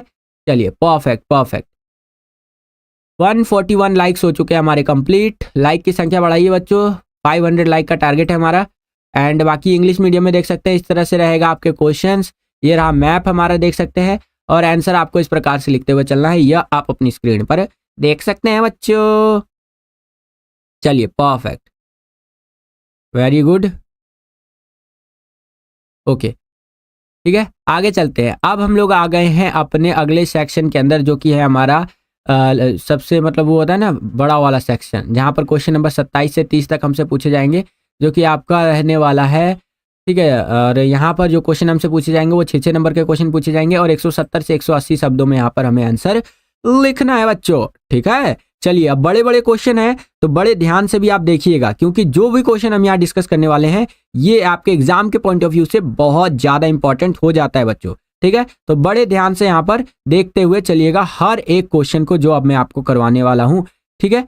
चलिए तो यहाँ पर देखिए क्वेश्चन क्या है हमारा कि भारतीय संघीय व्यवस्था में तनाव का वर्णन कीजिए। जो भारतीय संघीय व्यवस्था है उसमें क्या क्या तनाव देखने को मिलता है, तो आंसर इस तरह से लिखेंगे कि भारतीय संघीय व्यवस्था में तनाव, अधिक स्वायत्ता की मांग, राज्यपाल की भूमिका तथा राष्ट्रपति शासन, ये हमें देखने को मिलता है, ठीक है। नए राज्यों की मांग तथा अंतर्राज्यीय विवाद आदि के कारण तनाव रहता ही रहता है। कई बार नए राज्यों की मांग होती है, ठीक है, भारतीय संघीय व्यवस्था के अंदर। इसे अंग्रेजी में क्या कहेंगे? यहाँ पर इंडियन फेडरल सिस्टम के अंदर जहाँ पर भारत राज्यों का एक संघ है, वहाँ पर हमें स्वायत्ता की मांग देखने को मिलती है कि कोई राज्य आके बोलता है कि अरे हमें यहाँ पर स्वायत्ता दो, हमें ये चीज़ दो। राज्यपाल की भूमिका यहाँ पर हम देखने को मिलती है हमें, ठीक है। कई बार राष्ट्रपति शासन लगाना पड़ता है, जैसे मणिपुर राज्य में अभी राष्ट्रपति शासन लगाना पड़ा, ठीक है। नए राज्यों की मांग तथा अंतर्राज्यीय विवाद आदि हमें यहाँ पर देखने को मिलते हैं, क्योंकि भैया यहाँ पर इतना बड़ा देश है तो यहाँ पर कुछ ना कुछ तो प्रॉब्लम होगा ही होगा। तो इस तरह से भारतीय संघीय व्यवस्था के अंदर आप ये चीजें लिख सकते हैं। बाकी अगर हम बात करें पॉइंट वाइज, तो पहला आप लिखेंगे स्वायत्ता की मांग। समय समय पर अनेक राज्यों तथा राजनीतिक दलों ने केंद्र के मुकाबले ज्यादा स्वायत्ता देने की मांग उठाई है, जो कि निम्न रूपों में हमें यहाँ पर देखने को मिलता है। पहला, वित्तीय स्वायत्ता। राज्यों के आय के साधन सीमित है तथा नियंत्रण भी सीमित है, इसलिए राज्य आय के मसले पर अधिक स्वायत्ता की मांग करता है। क्योंकि देखिए हर राज्य को अपना टैक्स कलेक्ट करके, चाहे वो जीएसटी वगैरह हो या और भी चीजें हो, कलेक्ट करके किसको यहाँ पर सबमिट करना पड़ता है, सेंट्रल गवर्नमेंट यानी केंद्र सरकार को सबमिट करना पड़ता है। और देन केंद्र सरकार वहां से फंड अलॉट्स करती है उन्हीं पैसों में से कि किस राज्य को कितना पैसा दिया जाना चाहिए और कितना नहीं दिया जाना चाहिए। तो राज्य कहते हैं भैया हमारे पास सीमित इनकम का सोर्स है, तो हमें थोड़ा और एक्स्ट्रा कंट्रोल यहाँ पर चाहिए। समझ रहे हैं। अगला है बच्चों प्रशासनीय स्वायत्ता। शक्ति विभाजन में केंद्र को अधिक शक्तिशाली बनाया गया है, जबकि राज्य दैनिक प्रशासन के मामले में अधिक स्वायत्ता मांगता है। ठीक है, ऐसा बोला गया है कि जब शक्तियों का बंटवारा हो रहा था तो सेंट्रल गवर्नमेंट को यानी केंद्र सरकार को ज्यादा यहाँ पर पावरफुल बनाया गया है as compared to state government. तो यहाँ पर और भी ज्यादा हमें स्वायत्ता दी जानी चाहिए। या किसकी बात हो रही है, यहाँ राज्य सरकारों की बात हो रही है। नेक्स्ट, सांस्कृतिक और भाषाई मुद्दे। सभी राज्य प्रचलित भाषा को ही प्रोत्साहित देते हैं, जबकि कई अन्य भाषा जैसे हिंदी का विरोध किया जाता है। कई जगह आप देखेंगे तो हिंदी का विरोध किया जाएगा, हिंदी नहीं आता, इस तरह से, है ना। ठीक है, तो कई राज्य, जैसे मैं ओपनली बोलता हूँ, जो हमारे पश्चिम जो नीचे के राज्य है वहां पर हिंदी का विरोध होता है। देखिए सभी विरोध नहीं करते हैं, कुछ समाज में ऐसे तबके होते हैं जो इस चीज का विरोध करते हैं। हालांकि बहुत राज्यों में बहुत लोग अच्छे हैं, लेकिन कुछ ऐसे होते हैं ना जो कि इस चीज का विरोध करते हैं। तो यहाँ पर ये चीजें भी हमें देखने को मिलती है। अगला है राज्यपाल की भूमिका तथा राष्ट्रपति की भूमिका। राष्ट्रपति राज्य सरकारों से परामर्श किए बिना राज्यों में राज्यपाल को नियुक्त कर देती है। ठीक है, तो जो राष्ट्रपति होता है वो यहाँ पर किसी भी इस तरह से स्टेट से कोई यहाँ पर वो लेती नहीं है, और यहाँ पर क्या नियुक्त कर देती है, राज्यपाल नियुक्त कर देती है, जो राज्यों के दैनिक कार्यों में कई बार अनावश्यक हस्तक्षेप करते हैं। केंद्र सरकार राज्यपाल पर दबाव डालकर राज्यों में अनुच्छेद 356 के माध्यम से अनुसूचित राष्ट्रपति शासन लगा दिया जाता है। ठीक है, अगर यहाँ पर वो लगाया जाए, ठीक है, अपना वो अधिकार वगैरह यूज किया जाए, तो यहाँ पर क्या किया जा सकता है, राष्ट्रपति शासन लगाया जा सकता है। सेंटर अगर अपने पे आ जाए ना कि भैया हाँ मेरे को तो अब लगाना ही लगाना है, यहाँ पर इस तरह से राष्ट्रपति शासन अपने पे आ जाए से मेरा तात्पर्य है कि अगर वो अपने अधिकारों का इस्तेमाल करते हैं केंद्र सरकार, तो राष्ट्रपति शासन लगाया जा सकता है। आगे देखिए नए राज्यों की मांग। भारतीय संघ जो है, इंडियन फेडरल सिस्टम जो है, इसमें समय समय पर नवीन राज्यों की मांग उठती रही है, जिसके राजनीतिक कारणों से संघ व राज्यों में तनाव बढ़ता है। ठीक है, अब देखिए जाहिर सी बात है, नए राज्यों की मांग उठेगी तो तनाव तो कहीं ना कहीं बढ़ेगा ही बढ़ेगा। ठीक है, और 151 लाइक्स हमारे कंप्लीट हो चुके हैं। लाइक को बढ़ाइए बच्चों, 500 लाइक्स का हमारा टारगेट है। अगला है अंतर्राज्यीय विवाद। भारतीय फेडरल सिस्टम के अंदर या संघीय व्यवस्था में 2 या 2 से अधिक राज्यों में विवाद होता रहता है, जैसे बेलगांव को लेकर के कर्नाटक व महाराष्ट्र में सीमा विवाद रहता है। समझ रहे हैं, तो ये अंतर्राज्यीय विवाद देखने को मिलता है कि 2 राज्यों के बीच में सीमा विवाद कई बार हो जाता है। ये उसका एक बेस्ट एग्जाम्पल है, बेलगांव को लेकर के विवाद रहता है कर्नाटक और महाराष्ट्र जैसे राज्यों के बीच में। अगला है विशिष्ट प्रावधान। संविधान के अनुच्छेद 371 और 371 के तहत जो है नागालैंड, असम, मणिपुर, आंध्र प्रदेश, सिक्किम, मिजोरम, अरुणाचल प्रदेश और गोवा को विशेष दर्जा दिया गया है। ठीक है, तो ये भी चीज हमें यहाँ पर इंडियन फेडरल सिस्टम के अंदर देखने को मिलता है, जो कि कहीं ना कहीं आप कह सकते हैं तनाव का ये वो कारण बनता है। ठीक है, चलिए सेम यही क्वेश्चन इंग्लिश मीडियम में इस तरह से रहेगा, describe the tensions in Indian federal system, और आंसर आपको इस प्रकार से लिखते हुए चलना है। देखिए इतना बड़ा कंट्री है हमारा, बहुत बहुत बड़ी कंट्री है, तो ये सब तो चीज़ें हमें देखने को मिल ही सकती है। ठीक है, लेकिन फिर भी हमारा कंट्री एक है, सभी लोग एक है और हमारा देश चल रहा है, तो कितनी बड़ी बात है ये। जब नया नया हमारा देश बना था ना, तो आप यकीन नहीं मानेंगे, वेस्टर्न कंट्रीज जो पश्चिमी देश के लोग हैं वो क्या कहते थे, भारत तो एक देश की तरह काम कर ही नहीं सकता, ये तो टूट जाएगा। तो वहां पे हमारे यहाँ पे लोगों को गुस्सा आता था। ठीक है, बेशक हमारे यहाँ पे जाति, धर्म, संस्कृति सब कुछ अलग है, लेकिन यार हम एक देश के हैं, हमारा देश टूट कैसे सकता है। और यहाँ पर एक तगड़ा, यहाँ पर वो कहते हैं ना कि वो करना कि हम दिखा देते हैं तुमको कि हम एक रह सकते हैं। तो 1947 से लेकर के आज 2025 चल रहा है, आज भी हम लोग एक है और हमारा देश मस्त एकदम चल रहा है। समझ रहे हैं, तो ये आप लिख सकते हैं। अगला, भारतीय संविधान के संघात्मक एवं एकात्मक लक्षण लिखिए। अंग्रेजी में यह प्रश्न कुछ इस तरह से रहेगा आपका, यहाँ पर आप देख सकते हैं, राइट द फेडरल एंड जैसे कि unitary features of Indian constitution. तो इसको इस तरह से लिखेंगे आप, भारतीय संविधान के संघात्मक लक्षण जो कि निम्नलिखित प्रकार से। पहला, संविधान की सर्वोच्चता। कोई भी शक्ति संविधान से ऊपर नहीं है, सभी संविधान के दायरे में रह करके ही कार्य करेंगे, चाहे वो प्रधानमंत्री या राष्ट्रपति ही क्यों ना हो, सभी संविधान के दायरे में रह करके ही काम करेंगे, संविधान से ऊपर कोई भी नहीं है बच्चों। ये चीज हमें देखने को मिलता है। अगला, शक्तियों का विभाजन। शक्तियों का विभाजन 3 सूचियों में है, संघ सूची जो कि 97 में हमें देखने को मिलता है, राज्य सूची 67 और समवर्ती सूची 47 के अंदर। ठीक है, चलिए, संशोधित प्रणाली, यह संघीय प्रक्रिया के अनुरूप है जिसमें संसद अहम भूमिका निभाती है और 3 स्तर की हमें सरकार देखने को मिलती है, केंद्र सरकार, राज्य स्तर की सरकार, ठीक है, और स्थानीय स्तर की सरकार, ठीक है, central government, state government and local government. आगे देखिए, भारतीय संविधान में एकात्मकता लक्षण निम्नलिखित है, ठीक है। एकात्मकता की अगर बात करें तो एक हरी नागरिकता हमें देखने को मिलती है, ठीक है, यानी कि सिंगल सिटीजनशिप। आप एक बार में 2 स्टेट का, 2 देशों का यहाँ पर सिटीजनशिप नहीं ले सकते हैं, ठीक है। शक्तियों का विभाजन में संघीय यानी केंद्र की जो है तरह अधिक शक्तियों का झुकाव में देखने को मिलता है। अगर आप पावर्स का यहाँ पर वो करें डिवाइड, तो जो सेंट्रल गवर्नमेंट है उसको ज़्यादा पावर्स मिली हुई है स्टेट गवर्नमेंट की तुलना में, ये चीज़ हमें देखने को मिलता है। अगला है हमारे यहाँ पर, आप देख सकते हैं बच्चों, संघ और राज्यों के लिए एक ही संविधान। जो संघ है और जो राज्य है उनके लिए एक ही संविधान हमें देखने को मिलता है। नेक्स्ट आप देखिए यहाँ पर है कि केंद्रीय सरकार राज्यों की सीमाओं नाम से परिवर्तित कर सकती है, ठीक है, और कुछ कुछ चीज़ें यहाँ पर बताई गई है, ये आप अपनी स्क्रीन पर देख सकते हैं बच्चों। क्लियर है? चलिए, परफेक्ट। हमारे 158 लाइक्स यहाँ पर कंप्लीट हो चुके हैं, तो लाइक की संख्या को बढ़ाइए बच्चों, 500 लाइक्स का टारगेट है हमारा। यही क्वेश्चन इंग्लिश मीडियम में इस तरह से रहेगा और आंसर आपको इस प्रकार से लिखते हुए चलना है, ये आप अपनी स्क्रीन पर देख सकते हैं बच्चों, ठीक है। और देखिए, सिंगल सिटीजनशिप का हमारे यहाँ पे प्रावधान है कि भैया सिंगल सिटीजनशिप होगा, ठीक है बच्चों। तो ये चीजें हमें यहाँ पर देखने को मिलती है। चलिए, परफेक्ट, आगे चलते हैं। अगला क्वेश्चन देखिए यहाँ पर 28वां क्वेश्चन क्या है बच्चों, कि अभिव्यक्ति की स्वतंत्रता का क्या अर्थ है, आपकी राय में इस स्वतंत्रता पर समुचित प्रतिबंध क्या होगा, उदाहरण सहित बताइए, ठीक है। अंग्रेजी में यही प्रश्न इस तरह से रहेगा कि what is meant by freedom of expression, what do you think would be the appropriate restrictions on this freedom, give with example, ठीक है। तो इस तरह से आपको लिखते हुए चलना है, ये आप देख सकते हैं। बाकी मैं आपको दिखा देता हूं। अभिव्यक्ति की स्वतंत्रता का अर्थ समझिए पहले। यह व्यक्ति की मौलिक आवश्यकता है जो प्रजातंत्र को सफल बनाती है। ये हमारी मौलिक आवश्यकता है, एक कह लीजिए फंडामेंटल, ये हमारी जरूरत है, ठीक है। अर्थात एक पुरुष या स्त्री को स्वयं को अभिव्यक्ति करने की पूर्ण स्वतंत्रता होनी चाहिए, खुद की बातें रखने की, समझ रहे हैं, इस पे पूरी हमें फ्रीडम मिलनी चाहिए। इसे गैर हस्तक्षेप के न्यूनतम क्षेत्र से संबंधित माना जाता है, जैसे लिखने का, कार्य करने का, चित्रकारी करने का, बोलने का या कलात्मक करने की पूर्ण स्वतंत्रता हमें होनी चाहिए, ठीक है। अगला है अभिव्यक्ति की स्वतंत्रता पर प्रतिबंध, और भी कुछ कुछ चीजें यहाँ पर दिखाई गई है, जैसे कि मतलब लिखी हुई है, स्वतंत्रता पर प्रतिबंध आसान है लेकिन आपातकालीन समाधान है, क्योंकि यह तत्कालिक मांग को पूरा कर देती है, लेकिन इसके दूरगामी बहुत खतरनाक परिणाम देखने को मिल सकते हैं। जो हमारी अभिव्यक्ति की स्वतंत्रता है, यानी बोलने की स्वतंत्रता, हमारी चीज़ों को एक्सप्रेस करने की फ्रीडम ऑफ एक्सप्रेशन, उस पर आप इस तरह से ये तो लगा सकते हो, प्रतिबंध लगा सकते हो, रिस्ट्रिक्शंस लगा सकते हो, लेकिन ये आपको इसके लॉन्ग टर्म में बहुत ज़्यादा जैसे कि डिसएडवांटेजेस देखने को मिलेंगे बच्चों, ठीक है।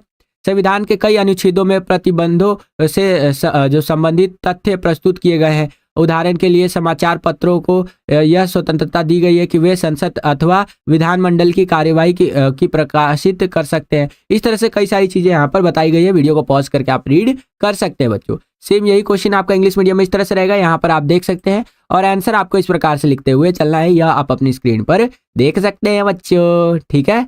चलिए, परफेक्ट परफेक्ट, वेरी गुड, आगे चलते हैं। इसी क्वेश्चन में हमें एक अथवा एक चॉइस दे दिया कि अगर हमें ऊपर वाला क्वेश्चन नहीं आता है तो नीचे वाला क्वेश्चन हम अटेंड कर सकते हैं कि सामाजिक न्याय को स्थापित करने के तरीके की विवेचना कीजिए, ठीक है। यही क्वेश्चन आपका इंग्लिश मीडियम में इस तरह से रहेगा, ये आप देख सकते हैं कि discuss the methods of establishing social justice, ठीक है। जो सोशल जस्टिस होता है, सामाजिक न्याय होता है, उसके बारे में हमें बताना है। तो ध्यान से समझते हुए चलिए सामाजिक न्याय के बारे में, कि सामाजिक न्याय को स्थापित करने के तरीके एक दूसरे से जुड़े हुए होते हैं, जो कि निम्नलिखित है। पहला, समान लोगों के प्रति समान व्यवहार होना चाहिए। सभी व्यक्तियों को मनुष्य होने के नाते समान अधिकार और समान बर्ताव के अधिकार मिलने चाहिए। इसके तहत सभी व्यक्तियों के आवश्यक अधिकारों में जीवन जीने का अधिकार, स्वतंत्रता का, संपत्ति का अधिकार ये शामिल है, और इसमें समाज के अन्य जो सदस्य होते हैं इनके साथ समान अवसरों के उपभोग करने का सामाजिक अधिकार तथा मताधिकार जैसे राजनीतिक अधिकार भी शामिल होता है। तो ये चीजें आप लिख सकते हैं बच्चों, जिसमें भैया यहाँ पर सामाजिक कुछ अधिकार मिलने चाहिए, जीवन जीने का अधिकार, ठीक है, स्वतंत्रता का अधिकार, संपत्ति रखने का अधिकार, और सभी को यहाँ पर समान अपॉर्चुनिटीज देनी चाहिए ताकि वो काम कर सके, ठीक है। किसके अंदर हम बात कर रहे हैं, समान लोगों के प्रति समान व्यवहार करने का अधिकार, ठीक है, मतलब समान व्यवहार हमें करना चाहिए, उसके अंदर ये सारी बातें बताई गई है। उदाहरण के लिए एक बात यहाँ पर बताया गया है, समान लोगों के लिए समान व्यवहार करना, कि एक अध्यापक और एक पत्थर तोड़ने वाले मजदूर हैं, उनके कौशल एवं मेहनत के आधार पर पारिश्रमिक मिलना चाहिए, जो कि सही है। वहीं दूसरी ओर यदि स्कूल में पुरुष शिक्षक को महिला शिक्षक से अधिक वेतन मिलता है तो यह अनुचित है। समझ रहे हैं? अब देखिए, एक पत्थर तोड़ने वाला व्यक्ति और एक शिक्षक है, दोनों की सैलरी में डिफरेंस हो सकता है, कोई दिक्कत वाली बात नहीं है। लेकिन अगर एक ही स्कूल के अंदर दो टीचर्स है, एक मेल है और एक फीमेल है, ठीक है, तो दोनों का सैलरी यहाँ पर एक होना चाहिए। क्लियर है बच्चों? ये आप लिख सकते हैं। अगला है समानुपातिक न्याय के बारे में बताया गया है, ये आप वीडियो को पॉज करके यहाँ पर रीड कर सकते हैं, इस तरह से दिया गया है बच्चों। क्लियर है? अगला है विशेष जरूरतों का विशेष ख्याल रखना चाहिए, ये आप देख सकते हैं, इस तरह से दिया गया है।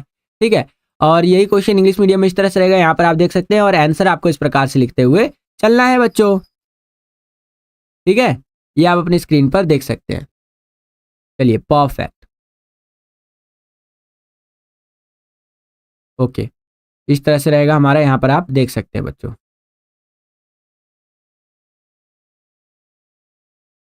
प्रोपोर्शनल जस्टिस जो बात करें हम, तो ये इस तरह से रहेगा। And special care for special needs के लिए बात करें तो ये इस तरह से लिखेंगे आप। आगे चलते हैं हम लोग बच्चों। अगला हमारा जो क्वेश्चन है उसको देख लेते हैं कि भारतीय संविधान सभा द्वारा भारतीय संविधान का निर्माण कैसे हुआ और विस्तार से समझाइए। बड़े ध्यान से समझिएगा, भारतीय संविधान के निर्माण से संबंधित चीजों को हम यहाँ पर देखने वाले हैं। देखिए, 9 दिसंबर 1946 विधिवत उद्घाटन हुआ तथा डॉक्टर सच्चिदानंद जोशी सिन्हा को अस्थायी अध्यक्ष किया गया, इनको नियुक्त किया गया। 11 दिसंबर 1946 को संविधान सभा का अस्थायी अध्यक्ष डॉक्टर राजेंद्र प्रसाद को चुना गया। ठीक है, और संविधान प्रारूप समिति का अध्यक्ष डॉक्टर भीमराव अम्बेडकर को चुना गया। उद्देश्य प्रस्ताव यहाँ पर रखा गया, नेहरू द्वारा संविधान सभा में 1946 में प्रस्तुत किया गया था। उद्देश्य प्रस्ताव इंपॉर्टेंट है, इससे रिलेटेड क्वेश्चन पूछ लेता है कि इस प्रस्ताव में संविधान सभा के उद्देश्यों को परिभाषित किया गया था और संविधान की सभी आकांक्षाओं और मूल्यों को समाहित किया गया था इसके अंदर। ठीक है, माउंटबेटन योजना के बारे में आप लिख सकते हैं कि 3 जून 1947 को इस योजना के अनुसार भारत और पाकिस्तान का विभाजन हुआ तथा पाकिस्तान के सदस्य हटने के बाद वास्तविक सदस्य जो है वो संख्या इनकी 299 रह गई। ठीक है, और 26 नवंबर 1949 को कुल 284 सदस्यों ने अंतिम रूप से पारित संविधान पर हस्ताक्षर कर दिया कि भैया अभी हमारा संविधान बन चुका है। अंतिम बैठक 24 जनवरी 1950 को हुई और उस दिन संविधान सभा के जो द्वारा है डॉक्टर राजेंद्र प्रसाद को भारत का प्रथम राष्ट्रपति चुन लिया गया और 26 जनवरी 1950 को पूर्ण रूप से हमारा संविधान लागू हो गया। ठीक है, जिसके अंदर अंगीकृत भारतीय संविधान में 395 अनुच्छेद, 22 भाग और 8 अनुसूचियां थी, लेकिन वर्तमान समय में 470 अनुच्छेद है, 12 अनुसूचियां है और ये 25 भाग है इसके अंदर। कुल समय जो लगा यहाँ पर वो 2 वर्ष 11 महीने और 18 जो दिन है उसका कुल वो समय लगा और 164 यहाँ पर बैठकें हुई थी बच्चों। कितनी बैठकें हुई थी? 164 बैठकें हुई थी। अब यहाँ पर ना एक बार आपको क्वेश्चन नंबर 5 की ओर ले चलना चाहूंगा। ठीक है, क्वेश्चन नंबर 5 की ओर हम लोग बढ़ चलते हैं। जस्ट अ सेकेंड, एक सेकेंड। अब देखिए, यहाँ पर ये बोला गया था ना कि इसमें इतना टाइम लगा था संविधान को बनने में और 165 यहाँ पर बैठकें हुई थी, जबकि एक्चुअल जो संविधान को बनाने में बैठकें हुई है बच्चों वो अभी हमने देख लिया कितनी बैठकें हुई है। यहाँ पर आपको दिखा देता हूँ मैं वापस से, 166 बैठकें हुई है। कितनी हुई है? 166 यहाँ पर बैठकें हुई है संविधान के निर्माण में। ठीक है, तो इस तरह से आंसर आप लिख सकते हैं। सेम यही क्वेश्चन आपका इंग्लिश मीडियम में कुछ इस तरह से रहेगा, ये आप अपनी स्क्रीन पर देख सकते हैं। एंड आंसर आपको इस प्रकार से लिखते हुए चलना है, ये आप अपनी स्क्रीन पर देख सकते हैं बच्चों। क्लियर है? चलिए, परफेक्ट। चलिए, वेरी गुड।